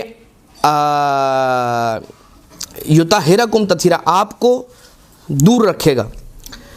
اس کے معنی یہ ہوئے کہ رجس کو دور رکھے گا. رجس کو دور رکھے گا سے مراد کیا ہے کہ آپ تو پاک ہیں ہی، آپ رجس اور برائی کی طرف نہیں جائیں گے بلکہ برائیاں آپ کی طرف آنے کی کوشش کریں گی. پروردگار عالم ان برائیوں کو آپ تک پہنچنے نہیں دے گا اور انہیں آپ سے دور رکھے گا. یذھب عنکم الرجس، اللہ نے رجس کو آپ سے دور رکھا ہے. اور بہرحال رزق کے اندر بھی کچھ معنی ہے، میں اس جانب نہیں جانا چاہتا. میں آپ کو بیان کرنا چاہ رہا تھا رسول کی اپنی بیٹی جناب سیدہ سے محبت کا عالم. شدت کے ساتھ محبت کرتے ہیں رسول اور اپنی بیٹی کو بوسے بھی دیتے ہیں اور اپنی بیٹی کا استشمام بھی فرماتے ہیں. استشمام یعنی کہ سونگنا. رسالت مآب جب اپنی بیٹی کو اس انداز سے پیار کر رہے ہیں تو کسی نے یہ سوال کیا کہ یا رسول اللہ، اب نہیں معلوم کہ یا رسول اللہ کہا تھا، مجھے اس وقت اس روایت کے ایگزیکٹ جملہ یاد نہیں ہے، آپ اتنا شدت کے ساتھ پیار کیوں کرتے ہیں، بوسہ لیتے ہیں، استشمام کیوں کرتے ہیں؟ یہ سمجھ نہیں آتی بات. کہا کہ انی اشم رائحۃ الجنہ منہا، میں اپنی بیٹی فاطمہ سے جنت کی خوشبو محسوس کرتا ہوں. اور یہی شخصیت ہے، یہ سوال کیا. اور اسی شخصیت نے ایک اس وقت بھی سوال کیا تھا کہ جب جناب خدیجہ سلام اللہ علیہا کی یاد میں رسول اکرم تڑپا کرتے تھے اور جناب خدیجہ سلام اللہ علیہا کو یاد فرمایا کرتے تھے. یہ سوال کیا گیا کہ آپ اتنا زیادہ کیوں انہیں یاد کرتے ہیں. اور پھر جب باری امام حسین علیہ السلام سے محبت کرنے کی آئی تب بھی یہ سوال آیا. اور رسالت مآب نے عرض فرمایا کہ جو میرے نواسے، جو میرے بیٹے یہ جملہ تھا، جو میرے بیٹے حسین سے پیار کرے گا پروردگار عالم اسے میرے ایک حج کا ثواب عنایت کرے گا، میرے ایک حج کا ثواب، میرے کیے ہوئے ایک حج کا ثواب عطا کرے گا. تو کہا کہ آپ کے کیے ہوئے ایک حج کا ثواب؟ تو رسالت مآب نے فرمایا میرے 2 حج کا ثواب. پھر اور تعجب کیا کہ آپ کے 2 حج کا ثواب؟ تو رسالت مآب نے کہا کہ ہاں میرے 3 حج کا ثواب. تعجب بڑھتا گیا، ثواب کا ذکر بڑھتا گیا، یہاں تک کہ رسالت مآب نے 90 حجوں کا ثواب بیان کیا کہ جو میرے حسین سے محبت رکھے گا خدا تعالیٰ اسے میرے 90 حجوں کا ثواب عنایت کرے گا. گویا رسالت مآب کو اس شخصیت کا فضیلت حسین میں شک کرنا پسند نہیں آیا. یہ ایک بات ہو گئی. آپ ان روایات کو اپنے ذہنوں کے اندر لے کر آئیے کہ جن کے اندر رسالت مآب کے بیٹے قرار دیے گئے ہیں امام حسین علیہ السلام اور امام حسن علیہ السلام. ایک جنگ کے اندر محمد حنفیہ حملہ کرتے تھے، لیکن جب دشمن سے مقابلہ نہ کرنے کی وجہ سے آپ کے قدم ذرا سے پیچھے ہٹتے تھے تو مولا کائنات علیہ السلام نے محمد حنفیہ کو واپس بلایا اور پھر امام حسن مجتبیٰ علیہ السلام کو بھیجا. اور پھر جب امام حسن علیہ السلام میدان میں اترے ہیں جنگ کے لیے تو ان کے قدم لڑکھڑاتے نہیں تھے، بلکہ ثبات قدمی کے ساتھ امام حسن مجتبیٰ علیہ السلام دشمن کی فوجوں کا مقابلہ کرتے تھے. اور جب سرفراز ہو کر اس جھڑپ کے اندر سرفراز ہو کر امام حسن علیہ السلام واپس آئے تو محمد حنفیہ رشک کرتے ہوئے اپنے بھائی امام حسن علیہ السلام کی جانب دیکھتے تھے. مولا کائنات علیہ السلام نے وہیں پر یہ جملہ ارشاد فرمایا کہ اے محمد حنفیہ، اپنا مقابلہ حسن سے کرنے کی کوشش نہ کرنا، اس لیے کہ تم میرے بیٹے ہو اور حسن رسول خدا کا بیٹا ہے. اور یہی وجہ تھی مولا عباس علیہ السلام کے بارے میں ایک جملہ ملتا ہے کہ مجھے مولا کائنات علیہ السلام کا ہر کام کے لیے بلانا یاد کرنا اس لیے ہے کہ وہ رسول کے بیٹوں کو حکم کرتے ہوئے شرماتے ہیں، اپنے بیٹے عباس کو بلایا کرتے ہیں. یہ آپ بہت کثرت کے ساتھ دیکھیں گے کہ رسالت مآب، بلکہ رسالت مآب کا خود کا یہ جملہ ہے حدیث مبارک کے اندر، فرماتے ہیں کہ حسن اور حسین میرے دو بیٹے ہیں. کیوں؟ جب رسول کو ابتر نعوذ باللہ من ذالک کا طعنہ دینے والوں کی آوازیں بڑھیں، پروردگار عالم نے ان کی زبانوں کو خاموش کرنے کے لیے اپنے حبیب کے دل کے سکون کے انتظام کے لیے جناب سیدہ سلام اللہ علیہا کا تحفہ ہدیہ کیا. اور یہ ایسی بابرکت بیٹی ہے مبارکہ، بی بی کا ایک لقب ہے مبارکہ، بلکہ یہ لقب بھی ہے. اور آسمانوں میں بی بی کو جن 9 ناموں کے ذریعے سے یاد کیا جاتا ہے ان 9 ناموں میں سے ایک نام بی بی کا مبارکہ بھی ہے. مبارکہ یعنی کہ بابرکت بیٹی. ایک مبارکہ جناب سیدہ سلام اللہ علیہا کو کہا گیا اور ایک مبارک امام رضا علیہ السلام نے اپنے بیٹے امام محمد تقی جواد علیہ السلام کو بھی فرمایا ہے کہ میرا بیٹا سلسلہ ائمہ علیہ السلام میں سب سے زیادہ بابرکت ہے. کیوں کہا گیا؟ ایک وجہ ہے کہ جو کامن وجہ ہے جو دونوں کیسز کے اندر ہے، رسالت مآب کے کیس میں بھی اور امام رضا علیہ السلام کے کیس میں بھی، اور وہ یہی ہے کہ جس طرح سے رسول اکرم کو نعوذ باللہ من ذالک ابتر کے طعنے دیے جاتے تھے، اسی طرح سے مولا رضا علیہ السلام کو بھی لوگ ابتر کے طعنے دیا کرتے تھے، اس وجہ سے کہ آپ کے عقد مبارک کو تقریباً 35 سال کا عرصہ گزرا تھا اور آپ کے یہاں پر اولاد نہیں تھی. اور روایتوں کے مطابق مولا رضا علیہ السلام کی کل ایک ہی اولاد اور وہ بیٹا امام محمد تقی علیہ السلام ہیں کہ جن کو کہا گیا کہ یہ بابرکت بیٹا ہے. یہاں پر اللہ نے ایسا سلسلہ رکھا امام رضا علیہ السلام کے لیے کہ سب سے بابرکت بیٹا. اور آپ دیکھ لیجئے سادات کے اندر ہر جو جناب سیدہ سلام اللہ علیہا کی آل سے تعلق رکھنے والے ہیں ان میں ائمہ اطہار علیہ السلام کی جتنی اولادوں کا سلسلہ ہے بیان کیا جاتا ہے. ایگزیکٹ تو ہم نے خود سروے نہیں کی ہے، سنا ہے، اور جو معروف ہے وہ یہ ہے کہ امام رضا علیہ السلام کی آل سے تعلق رکھنے والے سادات سب سے زیادہ کثرت کے ساتھ ملتے ہیں. اب عموماً ہوتا یہ ہے کہ جب یہ بات بیان کی جاتی ہے تو پھر دوسرے سادات، کاظمی سادات اور جو دیگر سادات کرام ہیں وہ آ کر شکایت کیا کرتے ہیں کہ آپ نے ایسا کہا. بات صرف اور صرف یہی ہے کہ سب کے سب، چاہے رضوی ہوں، چاہے کاظمی ہوں، چاہے زیدی ہوں، سارے کے سارے ہیں آل فاطمہ زہرا، ان کی رگوں میں خون جناب سیدہ گزر رہا ہے. لیکن یہ بات کہ یہاں پر ان کی زبانوں کو گم کرنے کے لیے پروردگار عالم نے یہ سلسلہ رکھا کہ امام رضا علیہ السلام کو تقی جیسا بیٹا عنایت کیا، اور یہاں رسالت مآب کو پروردگار عالم نے ایک ایسی بیٹی عنایت کی کہ کائنات کی نسل بیٹوں کے ذریعے سے چلتی ہے. رسول کی نسل ان کی بیٹی فاطمہ زہرا سلام اللہ علیہا کے صدقے میں چلے گی، قیامت تک قائم و دائم رہے گی. اسی حوالے سے حجاج کا دربار ہے، اور ایک واقعہ آپ کی خدمت میں عرض کرنا چاہ رہا ہوں، اور یہی دلیل بھی ہے کہ بیٹی سے نسل کیسے آگے بڑھ سکتی ہے.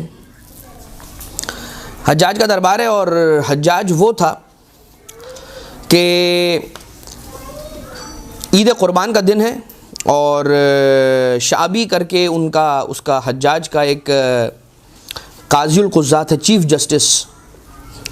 جو اسلامی حکومتیں ہوا کرتی تھی ان کے اندر اس دور کے اندر ایک چیف جسٹس ہوا کرتا تھا، اور اس پوسٹ کے اوپر آنے کے لیے ایلیجبل وہ ہوا کرتا تھا کہ جسے اس دور کے اندر سب سے بڑا عالم تسلیم کیا گیا ہو۔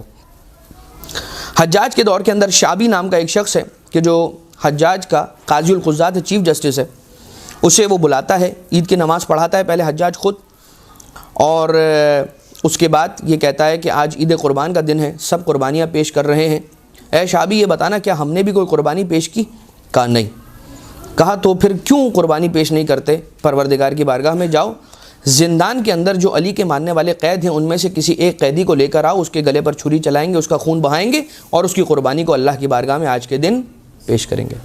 شعبی کہنے لگا کہ اے بادشاہ آپ انسان کو قربان کریں گے، انسان کے گلے پر چھری چلائیں گے؟ آج کے دن تو حیوان کو، جو حلال گوشت حیوان ہے اسے ذبح کرنے کا پروردگار عالم نے اسے قربان کرنے کا حکم دیا ہے۔ کہا اب ذرا سنیے گا، یہ آیت پڑھی اس نے، بسم اللہ الرحمن الرحیم، اطیعوا اللہ و اطیعوا الرسول و اولی الامر منکم۔ بسم اللہ الرحمن الرحیم، رب تعالی القرآن والقرآن یلعنو، کچھ لوگ ایسے ہیں کہ جو قرآن کریم کی آیت کی تلاوت کرتے ہیں، اور جس وقت وہ قرآن کی تلاوت کر رہے ہوتے ہیں اسی وقت اسی آن میں قرآن کی آیتیں ان پر لعنت کر رہی ہوتی ہیں۔ حجاج اس کا مصداق ہے، اس آیت کا مصداق ہے حجاج۔ کہتا ہے کہ اللہ کی اطاعت کرو، اس کے رسول کی، اور اولی الامر، میں اولی الامر ہوں نعوذ باللہ من ذالک، میری اطاعت کرو۔ اور اس کے بعد وہ کرتا مرتا کیا نہ کرتا لے کر آیا، اور جس علی کے چاہنے والے کو لے کر آیا اس کا نام تاریخ میں یحییٰ ابن یعمر ملتا ہے۔ یحییٰ ابن یعمر ایک بوڑھا سا شخص ہے جس کی سفید ریش ہے، اور نہ جانے کتنے عرصے سے قید میں ہوگا، زندان کے اندر ہوگا حجاج کے۔ اور وہ کہتا ہے، اب شعبی کہتا ہے کہ میرے ذہن کے اندر آیا کہ میری آنکھوں کے سامنے قتل کر دے گا۔ تھا مسلک جعفری سے اس کا تعلق نہیں تھا شعبی کا، جو قاضی القضات، لیکن اہل بیت کی محبت دل میں رکھنے والا یہ شخص تھا جو کہ قاضی القضات ہے۔ کہتا ہے میں نے کوشش کی کہ کسی طرح سے اس کا قتل ملتوی ہو جائے، یہ قتل ہونے سے بچ جائے میری آنکھوں کے سامنے، اور ایک آفر رکھتا ہے حجاج کے سامنے، کہتا ہے دیکھ اس کو رأسن، اس کو صراحتاً قتل نہ کر دے، اسے ایک موقع دے، زندگی کا ایک موقع دے، اسے جینے کا ایک موقع دے، ایک کام کر، اس سے ایک سوال کر، اگر اس سوال کا جواب دے دے تو اسے آزاد کر دے۔ تو کہنے لگا ٹھیک ہے میں سوال کروں گا، لیکن میں اس سے بہت مشکل سوال کروں گا۔ کیا مشکل سوال کروں گا؟ کہنے لگا کہ تم علی کے چاہنے والے یہ کہا کرتے ہو، تم شیعہ یہ کہا کرتے ہو کہ حسن و حسین رسول کے بیٹے تھے، حالانکہ در حقیقت فرزند جناب سیدہ تھے، تو رسول کے بیٹے تو نہ ہوئے، اس لیے کہ وہ نسل رسول سے نہیں، نسل علی سے ہیں، نسل سیدہ سے نہیں ہے، کیونکہ نسل بیٹوں سے آگے بڑھتی ہے، بیٹیوں سے آگے نہیں بڑھتی، اور رسول کا کوئی بیٹا نہیں تھا۔ کہا اگر تم یہ دعویٰ رکھتے ہو تو اس کی دلیل پیش کرو قرآن کریم کی کسی آیت کے ذریعے سے۔ کہا یہ تو بہت آسان سوال کیا آپ نے، میں تو قرآن کریم کی آپ کو آیت سناتا ہوں۔ یہ کہہ ہی رہا تھا اس نے وہیں پر اس کو روکا، کہا سٹاپ، کہا خبردار مجھے آیا مباہلہ نہ سنانا۔ اگر دیکھیے کیا اس آیت مباہلہ کے اندر کیا ہے، ابناءنا و ابناءکم، ابنا بیٹوں کی منزل پر رسالت مآب کنہیں لے گئے؟ حسنین علیہ السلام کو لے کر گئے، امام حسن امام حسین علیہ السلام کو لے کر گئے۔ تو یہ حجاج کہتا ہے کہ خبردار آئے مباہلہ نہیں سنانا، اس کا مطلب کیا ہوا کہ بہت اچھے سے جانتا ہے کہ اہل بیت کا مقام کیا ہے، مگر اس کے بعد بھی یعنی کہ جاننا فقط یہ فائدہ نہیں پہنچاتا، دل میں اگر نور ایمان روشن نہیں ہے تو صرف انفارمیشن، صرف جانکاری یہ فائدہ نہیں پہنچاتی۔ اچھا اسی لیے کہا گیا جو ہدایت ہے نا کہ اللہ جسے چاہے ہدایت دے، جسے چاہے چھوڑ دے، وہ ہدایت ہم اہل بیت علیہ السلام کی محبت ہے کہ جسے چاہے ہدایت دے دے، اور یہ نور ایمان اگر کسی کے دل کے اندر روشن ہو جائے تو پھر پروردگار عالم اسے راہ حق صراط مستقیم خود بخود الہام کیا کرتا ہے اس محبت عظمیٰ کے صدقے میں، اسے خود سمجھ میں آنے لگتا ہے، آہستہ آہستہ کسی ایسے کے پاس پہنچ جائے گا جو اس کی ہدایت کر دے گا، اس کے کانوں میں ایک ایسی بات پڑ جائے گی کہ جو اس کے سوال کا جواب بن جائے گی، اور اس کے بعد وہ راہ حق اس کے لیے روشن ہوتی چلی جائے گی۔ خیر کہنے لگا کہ میں یہ آیت پڑھنے بھی نہیں والا تھا، میں تو کوئی اور آیت تجھے سنانے والا تھا۔ کہا اچھا، اس کے علاوہ بھی کوئی آیت ہے کیا قرآن کریم کے اندر کہ جو اس بات پر دلیل بن جائے کہ حسن و حسین فرزند رسول ہیں؟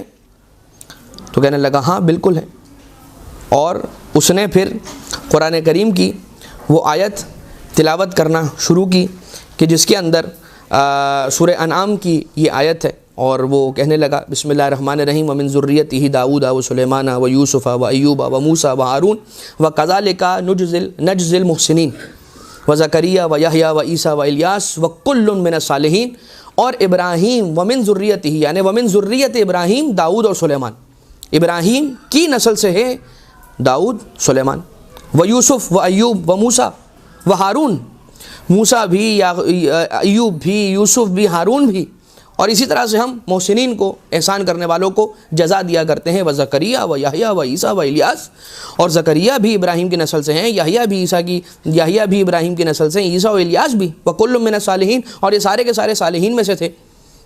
تو کہنے لگا اب یہ بتا کہ عیسیٰ کیسے ابراہیم کی نسل سے تھے؟ ان کا تو کوئی باپ ہی نہیں تھا، پھر کیسے وہ ابراہیم کی نسل سے تھے؟ کہا حضرت مریم کے ذریعے سے ابراہیم کی نسل سے تھے۔ تو کہنے لگا اب یہ بتا عیسیٰ اور ابراہیم میں کتنا فاصلہ ہے؟ کہا کئی صدیوں کا فاصلہ ہے۔ کہا عیسیٰ کئی سو سال بعد مریم کے ذریعے سے فرزند ابراہیم تو ہو سکتے ہیں، اور حسن و حسین بغیر کسی فاصلے کے فاطمہ زہرا کے ذریعے سے فرزند رسول کیوں نہیں ہو سکتے؟ شابی یہ کہتا ہے، شابی کوئی ہلکا شخص نہیں تھا، پڑھا لکھا تھا، حافظ قرآن جو کہ تاریخ کے اندر ملتا ہے، حافظ قرآن تھا شابی۔ کہتا ہے فَكَأَنَّمَا سَمِعْتُ هَٰذِهِ الْآيَةَ أَوَّلَ مَرَّةٍ، مجھے اس دن اس مومن کی زبان سے یہ آیت سن کر ایسا لگا کہ آج پہلی مرتبہ اس آیت کی تلاوت سن رہا ہوں۔ جب دل کے اندر معرفت کے دیپ جل جاتے ہیں تو پھر قرآن کریم کی تلاوت اس کے اندر عجیب اثر آ جاتا ہے۔ یہ ہے مقام، یعنی کہ فرزند رسالت مآب ہیں امام حسن اور امام حسین علیہ السلام۔ یہ ایک بات ہو گئی۔ عظمت جناب سیدہ، ایک روایت جناب جابر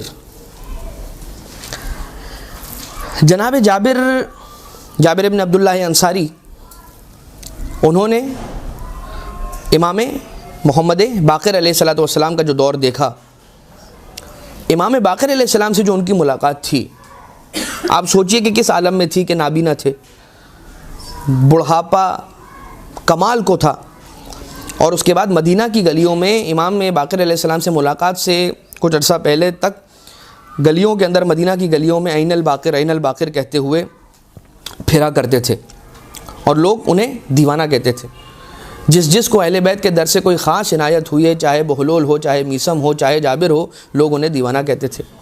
جو سمجھ نہ سکے اہل بیت کے ایک دانہ کے اس علم کو جو اہل بیت نے انہیں دیا ہے، اسے دیوانہ کہتے رہے، تو سوچئے کہ ان اہل بیت کے جنہوں نے وہ علم، اس علم کا ایک حصہ انہیں بھیک میں دیا ہے یا انہیں عطا میں دیا ہے اپنے کرم کے صدقے میں، خود ان کے علم کا کیا عالم ہوگا۔ لیکن جناب جابر جب ملاقات کے لیے آئے اور ملاقات ہوئی اور رسالت مآب کا سلام جناب جابر نے امام باقر علیہ السلام کی خدمت میں عرض کیا، تو اس کے بعد یہ کہنے لگے کہ مولا کوئی حدیث مجھے سنائیے، کوئی حدیث مجھے سنائیے، اور کیسی حدیث سنائیے؟ قادتنا کے اندر سید ہادی ملانی نے اس کو لکھا ہے، کہتے ہیں کہ مجھے اپنی جدہ جناب سیدہ سلام اللہ علیہا کی فضیلت کی کوئی ایسی حدیث سنائیے کہ جب وہ حدیث میں ان کے چاہنے والوں کو سناؤں تو ان کے دل مفروح ہو جائیں، یعنی کہ فرحیاب ہو جائیں، خوش ہو جائیں۔ امام علیہ السلام ارشاد فرماتے ہیں کہ اذا کان یوم القیامہ، جب قیامت کا دن ہوگا تو پروردگار عالم نور کے ممبروں کو سجائے گا۔ مقام جناب سیدہ کو دیکھیے، اور اس کے بعد دیکھیے کہ یہ جو سیریمنی ہو رہی ہے نا، جس کا ابھی میں آپ کی خدمت میں ذکر کرنے لگا ہوں، اس کا کیا عالم ہے۔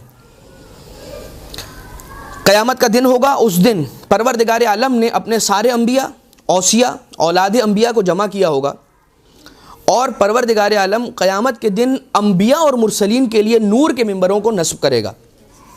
جب انبیاء اور مرسلین کے نور کے ممبر لگے ہوئے ہوں گے، ان تمام ممبروں میں سب سے اعلیٰ اور بلند ترین ممبر میرا ہوگا، رسالت مآب ارشاد فرما رہے. اور جب میں اس نور کے ممبر پر جا کر بیٹھوں گا تو آواز قدرت یہ آئے گی، یا محمد اخطب، اے میرے حبیب خطاب فرمائیے. اور اس کے بعد ایک ایسا خطبہ جاری ہوگا میری زبان سے کہ جیسا خطبہ انبیاء اور مرسلین نے اس دن سے پہلے سماعت نہ کیا ہوگا، نہ سنا ہوگا. یہ ایک بات. پھر پروردگار عالم اوصیاء انبیاء کے لیے نور کے ممبروں کو لگائے گا، اور ان سارے ممبروں میں میرے وسیع علی ابن ابی طالب کا ممبر سب سے اعلیٰ اور سب سے بلند ہوگا. علی ابن ابی طالب اس ممبر پر تشریف لے جائیں گے اور آواز قدرت آئے گی، یا علی اخطب، خطاب فرمائیں، خطبہ دیں. مولا کائنات علیہ السلام خطبہ ارشاد فرمائیں گے، ایسا خطبہ کہ جو اوصیاء انبیاء میں سے کسی نے پہلے نہیں سنا ہوگا. اور اس کے بعد اولاد انبیاء اور مرسلین کی اولادوں کے لیے ممبر لگیں گے، اور ان میں رسالت مآب فرماتے ہیں کہ میرے حسن و حسین کا ممبر سب سے بلند ہوگا، اور انہیں کہا جائے گا اخطبا، آپ دونوں خطاب کریں، اور 2 خطبے ارشاد کریں گے میرے نواسے، ایسے خطبے جو اولاد انبیاء و مرسلین نے کبھی پہلے نہ سنے ہوں گے. اتنے میں ایک آواز آئے گی، ایک منادی ندا دے گا، وہو جبرائیل، وہ جبرائیل ہوں گے. این فاطمہ بنت محمد، این مریم بنت عمران، این آسیہ بنت مزاحم، این آسیہ. ان بیبیوں کے نام لیے جائیں گے اور سوال کیا جائے گا یہ بیبیاں کہاں ہیں. اس کے بعد روایت یہ بیان کرتی ہے کہ پروردگار عالم یعنی آواز قدرت آئے گی، لمن الکرم کرم حاضر الیوم، آج کے دن کرم کس کے لیے ہے؟ تو رسالت مآب مولا کائنات امام حسن امام حسین علیہ السلام ہم آواز ہو کر یہ کہیں گے، للہ الواحد القہار، اللہ کے لیے جو واحد قہار ہے، ایک ہے اور قہار ہے. تو پروردگار عالم اس جواب کو سن کر یہ کہے گا کہ اچھا جب میرے لیے ہے نا کرم، تو اپنا سارا کا سارا کرم آج کے دن میں نام کرتا ہوں محمد و علی و فاطمہ و حسن و حسین کے لیے.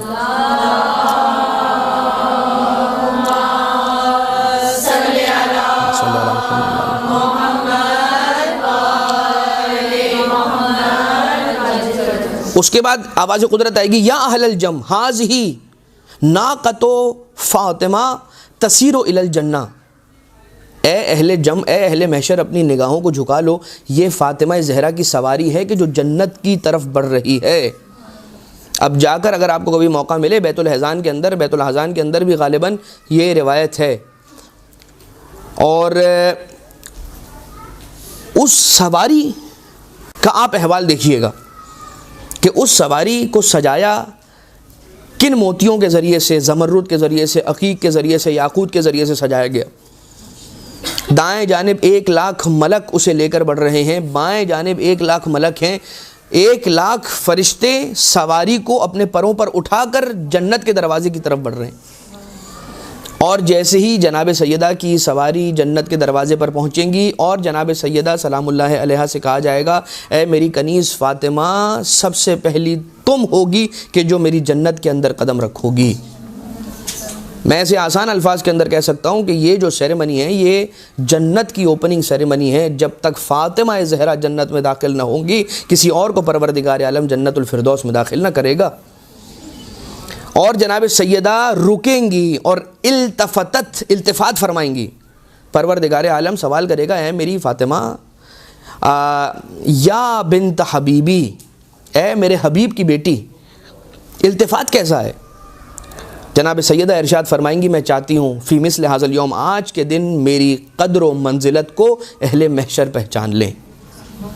میرا سلام ہو اس بی بی پر کہ جس کی قدر و منزلت کو دنیا میں نہ پہچانا گیا، وہ بی بی آخرت میں یہ کہتی ہے کہ میں چاہتی ہوں کہ میری قدر و منزلت کو پہچان لیا جائے. اور اس کے بعد پروردگار عالم، میں مصائب کی جانب نہیں آیا، لیکن رسالت مآب میں کیا کروں؟ یہ بی بی وہ بی بی ہے کہ جن کے فضائل میں مصائب ہیں، اور اگر مصائب پڑھیں تو انسان اگر در کر لے اس مصیبت کے لمحے کو تو اس کا جگر پھٹ جائے، اس کا دل پھٹ جائے.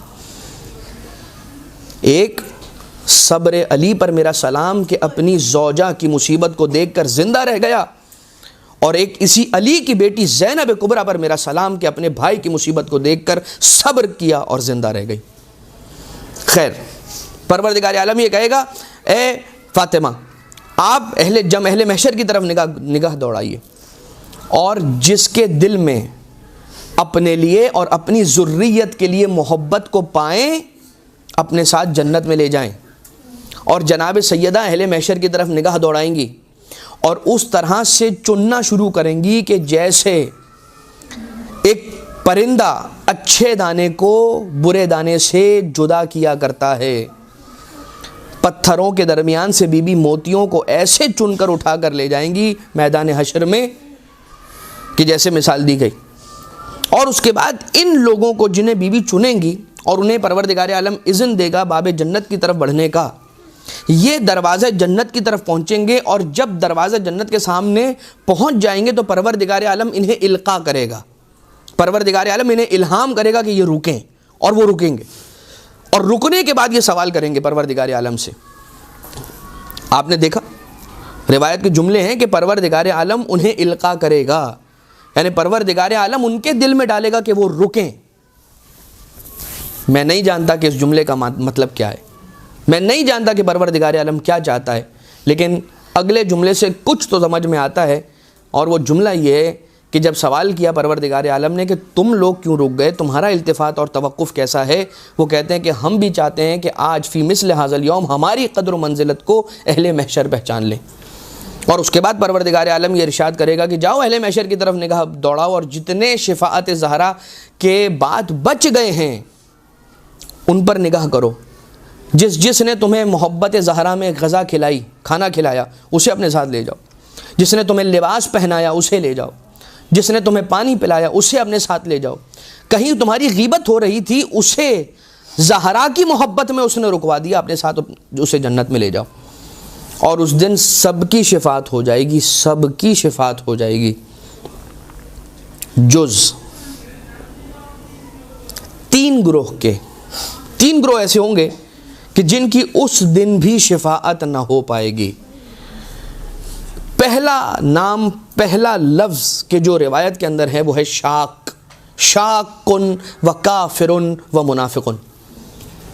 اگر آپ دیکھ لیجئے گا قادتنا کے اندر یہ موجود ہے، بہار کے اندر یہ حدیث موجود ہے، شک کرنے والا وہ شفاعت سیدہ سے محروم رہے گا۔ روایت ہے الشک یاکل الایمان کما تاکل النار الحطب، شک ایمان کو ایسے کھا جایا کرتا ہے کہ جیسے آگ لکڑی کو کھا جاتی ہے۔ کبھی مقام اہل بیت علیہ الصلوۃ والسلام میں شک اپنے دلوں میں آنے نہ دیجیے گا۔ مولا کائنات علیہ السلام ارشاد فرماتے ہیں میں نے حب خدا، محبت خدا کو اپنے دل میں ڈالا، اپنے دل میں بسایا، اور اپنے دل کے دروازے بند کر دیے اور ان پر قفل لگا دیا، تو اب محبت خدا جو اندر ہے وہ باہر نہیں جا سکتی، اور محبت غیر خدا جو باہر ہے وہ اندر نہیں آ سکتی۔ جو عمل میرے مولا نے پروردگار عالم کی محبت کے لیے کیا، وہی عمل ہمیں اہل بیت کی محبت کے لیے کرنا ہے کہ ان کی محبت کو ہمیں اپنے دلوں میں بسا لینا ہے، اور اس کے بعد تالا لگا لینا ہے دروازے کو بند کر کے کہ باہر والی محبت اندر جا نہ سکے اور اندر والی محبت باہر نہ آ سکے، اہل بیت کی محبت۔ عموماً ایسا کہا جاتا ہے نا کہ بھائی آپ مجلسیں نہ کریں، نیاز نہ کریں، تبرک نہ کریں اور غریب کو کھلا دیں، آپ مجلس نہ کریں اور اسکول کھلوا دیں۔ دراصل محسوس ایسا ہوتا ہے کہ یہ کہنے والا اسکول کھولنے کے لیے ہمدرد نہیں ہے، مجلسیں بند کروانے کی کوشش کر رہا ہے۔ بہت سی مرتبہ کہا جاتا ہے کہ حدیثوں کو چھوڑیے قرآن کافی ہے۔ بھیا یہ سب سے پہلی بات جو بہت زیادہ ہمارے اندر سے بھی اب آوازیں اٹھنا شروع ہو گئی ہیں کہ فقط قرآن، یہ تو ہم اہل بیت کا وتیرہ ہی نہیں رہا ہے، یہ تو اعتراض، اور یہ بات کبھی اہل بیت کے شیعوں نے کی ہی نہیں ہے، یہ اعتراض تو اغیار کا جملہ ہے، یہ جملہ اغیار کا جملہ ہے کہ ہمارے لیے قرآن کافی ہے۔ قرآن کافی ہے کس نے کہا تھا؟ جا کر تاریخ میں دیکھیے تو صحیح۔ اور اگر صرف قرآن لیا اور اہل بیت کو چھوڑ دیا تو یاد رکھیے گمراہ ہو جائیں گے۔ میں کسی شرم کے بغیر یہ بات کہہ رہا ہوں اور کسی تذبذب کے بغیر یہ بات کر رہا ہوں، کیوں رسالت مآب کا جملہ ہے، انی تارکن فیکم الثقلین کتاب اللہ و اطرتی اہل بیتی ما ان تمسکتم بہما، اگر ان دونوں سے تمسک کیا تو لن تضلوا بعدی ابدا، پھر کبھی نفی ابدی ہے، پھر اگر ان دونوں پر کیا تو۔ لیکن رسالت امام علیہ الصلوۃ والسلام نے جو یہ بیان فرمایا، اس کے اندر آخر کے اندر ایک جملہ ہے کہ اب جب یہ افراد بچ جائیں گے جو تین گروہ ہیں، شاک، کافر، منافق، یہ افراد افسوس کر رہے ہوں گے اور یہ کہیں گے کہ پروردگار عالم کاش ہمیں واپس پلٹا دیا گیا ہوتا، اگر ہم واپس پلٹ جاتے تو اپنا عمل ٹھیک کر کے آ جاتے۔ امام علیہ السلام فرمائیں گے کہ من الکاذبین، کانو من الکاذبین، ہم من الکاذبین، یہ سارے کے سارے جھوٹے ہیں، اگر انہیں واپس بھی پلٹا دیا گیا ہوتا تو انہوں نے وہی کرنا تھا کہ جو یہ کر رہے تھے۔ مقام شفاعت پروردگار عالم میدان حشر میں جناب سیدہ سلام اللہ علیہا کو عطا کرنے والا ہے، اس کے اندر کسی شک و شبے کی گنجائش نہیں ہے کہ جو کہا جاتا ہے نا کہ فاطمہ میرا ٹکڑا ہے، فاطمہ میرا ٹکڑا ہے۔ رسالت ماب اگر رسول ہیں، حضور اگر رسول ہیں تو فاطمہ رسالت کا ٹکڑا ہے، اگر حضور نبی ہیں تو فاطمہ نبوت کا ٹکڑا ہے، اگر حضور معصوم ہیں تو فاطمہ عصمت کا ٹکڑا ہے۔ اور آپ دیکھیے اب علماء نے اس انداز سے بیان کیا کہ جس انداز سے مباہلہ میں بی بی کا آنا، درمیان میں بی بی ہیں، آگے رسالت ماب ہیں اور بی بی کی پشت پر مولا کائنات علیہ السلام ہے، جہاں ایک تو بی بی پردے میں ہے اور ایسا پردہ کہ صرف بی بی کا وجود اقدس پردے میں نہیں ہے بلکہ بی بی کے قدموں کے نشان بھی ایسے پردے میں رہے کہ جہاں سے رسول کے قدم مبارک اٹھتے تھے وہاں بی بی کا قدم پڑتا تھا، جہاں سے بی بی کا قدم اٹھتا تھا وہاں علی کا قدم پڑتا تھا۔ جس بی بی کے حجاب کا یہ عالم ہو کہ جس کے نقش پاک کو سورج نے نہ دیکھا ہو، اگر اسے ہم حجاب اللہ کہیں تو یہ غلط نہ ہوگا۔ اور مجھے نہیں معلوم کہ رسالت ماں بار بار اس دور کے اندر یہ کیوں کہا کرتے تھے۔ ایک مرتبہ بی بی رسالت ماں اپنی اس بیٹی کو گھر سے باہر لے کر آئے مدینہ کے اندر اور لوگوں کو جمع کیا اور کہنے لگا کہ جو اسے جانتا ہے، من عرفہا فقد عرفہا ومن لم یعرفہا فقد یعرف، بس جان لے کہ یہ فاطمہ ہے، انہا ابنتی فاطمہ، من آزاہا فقد آزانی۔ رسالت ماں کا بار بار یہ کہنا، اب یہ ایک جگہ کی نہیں ہے کہ رسالت ماں نے صرف اپنی حیات طیبہ میں ایک مرتبہ فرمایا کہ فاطمہ کو اذیت دینا مجھے اذیت دینے کے برابر ہے، صرف ایک مرتبہ نہیں کہا رسالت ماں نے، مسلسل رسالت ماں یہ بیان کرتے رہے۔ رسالت ماں جناب سیدہ کے لیے بھی کہتے رہے اور رسالت ماں مولا حسین علیہ السلام کے لیے بھی اس انداز سے کہتے رہے کہ مسجد نبوی کے اندر خطبہ دے رہے ہیں، نواسہ مسجد نبوی میں داخل ہوا، دامن الجھا، نواسہ گرا، رسالت ماں نے خطبہ روکا، ممبر سے اتر کر نواسے کو لے کر اپنے زانو پر بٹھایا۔ نواسے کے زانو پر آنے سے پہلے رسول کے خطبے کا کیا عنوان تھا نہیں معلوم، نواسہ آ گیا، عنوان خطبے کا رسول کی معرفت حسین بن گیا۔ جو جانتا ہے جانتا ہے، جو نہیں جانتا جان لے حسین ہے، اس کو اذیت دینا مجھے اذیت دینا۔ یہ رسالت مآب کا اس انداز سے کہنا اس بات کی طرف اشارہ ہے کہ ایک ایسا دور آنا ہے کہ اس دور کے اندر میری اس بیٹی فاطمہ کو اذیت دی جائے گی، اپنا نام اذیت دینے والوں میں نہ لکھوانا۔ مگر مجھے نہیں معلوم وہ کیسے افراد تھے مدینہ کے کہ جو اپنے آپ کو مسلمان بھی کہتے تھے اور رسول کے اس اشارے، رسول کے اس قول کو بھول گئے اور رسول کا غدیر میں کہا ہوا قول وہ بھی بھلا بیٹھے، یا بھلا بیٹھے یا جانتے بوجھتے اسے فراموش کیا۔ ایک یہ بات۔ اور وقت آخر جناب سیدہ سلام اللہ علیہا کا وصیت کرنا ایک بہت اہم نقطہ کہ میرے جنازے میں انہیں نہ آنے دینا کہ جنہوں نے مجھے اذیت دی ہے۔ آئے تھے ملنے کے لیے، مولا کائنات علیہ السلام سے کہا، مولا کائنات نے کہا کہ میں سیدہ کی اجازت کے بغیر تمہیں نہیں ملنے دے سکتا۔ جناب سیدہ سے اجازت لی گئی، اصرار ہوا، مولا کائنات علیہ السلام کے کہنے پر انہیں جانے دیا گیا، سلام کیا گیا، جناب سیدہ نے جواب نہ دیا۔ یہ کس بات کی دلیل ہے؟ یہ کیا سمجھاتا ہے ہمیں؟ دو ہی باتیں ہو سکتی ہیں۔ اس گھرانے نے سمجھایا سلام کرنا مستحب، سلام کا جواب دینا واجب۔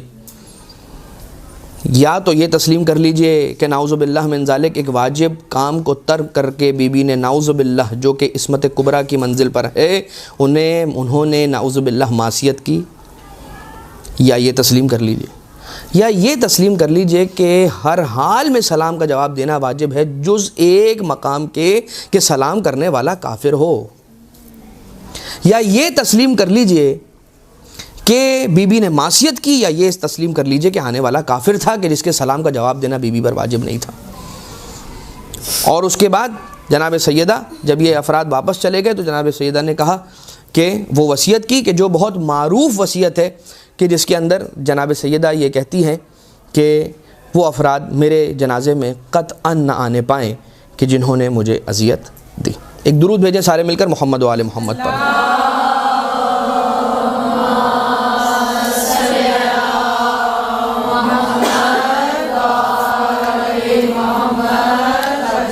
پروردگار عالم سے دعا کرتے ہیں بار الہ تجھے واسطہ محمد و آل محمد کا، ہماری اس عبادت کو اپنی بارگاہ سے مقبول و منظور فرما، نور جناب سیدہ کو ہم سب کے دلوں میں راسخ فرما، معرفت اہل بیت علیہم الصلاۃ والسلام ہمارے دلوں میں اس میں اضافہ فرما، ہم سب کا شمار امام زمانہ علیہ الصلاۃ والسلام کے ان چاہنے ماننے والے افراد میں فرما کہ جن سے امام کا قلب نازنین راضی اور خوشنود ہے، امام کے ظہور میں تعجیل فرما، ہمیں امام کے اعوان و انصار میں شامل فرما۔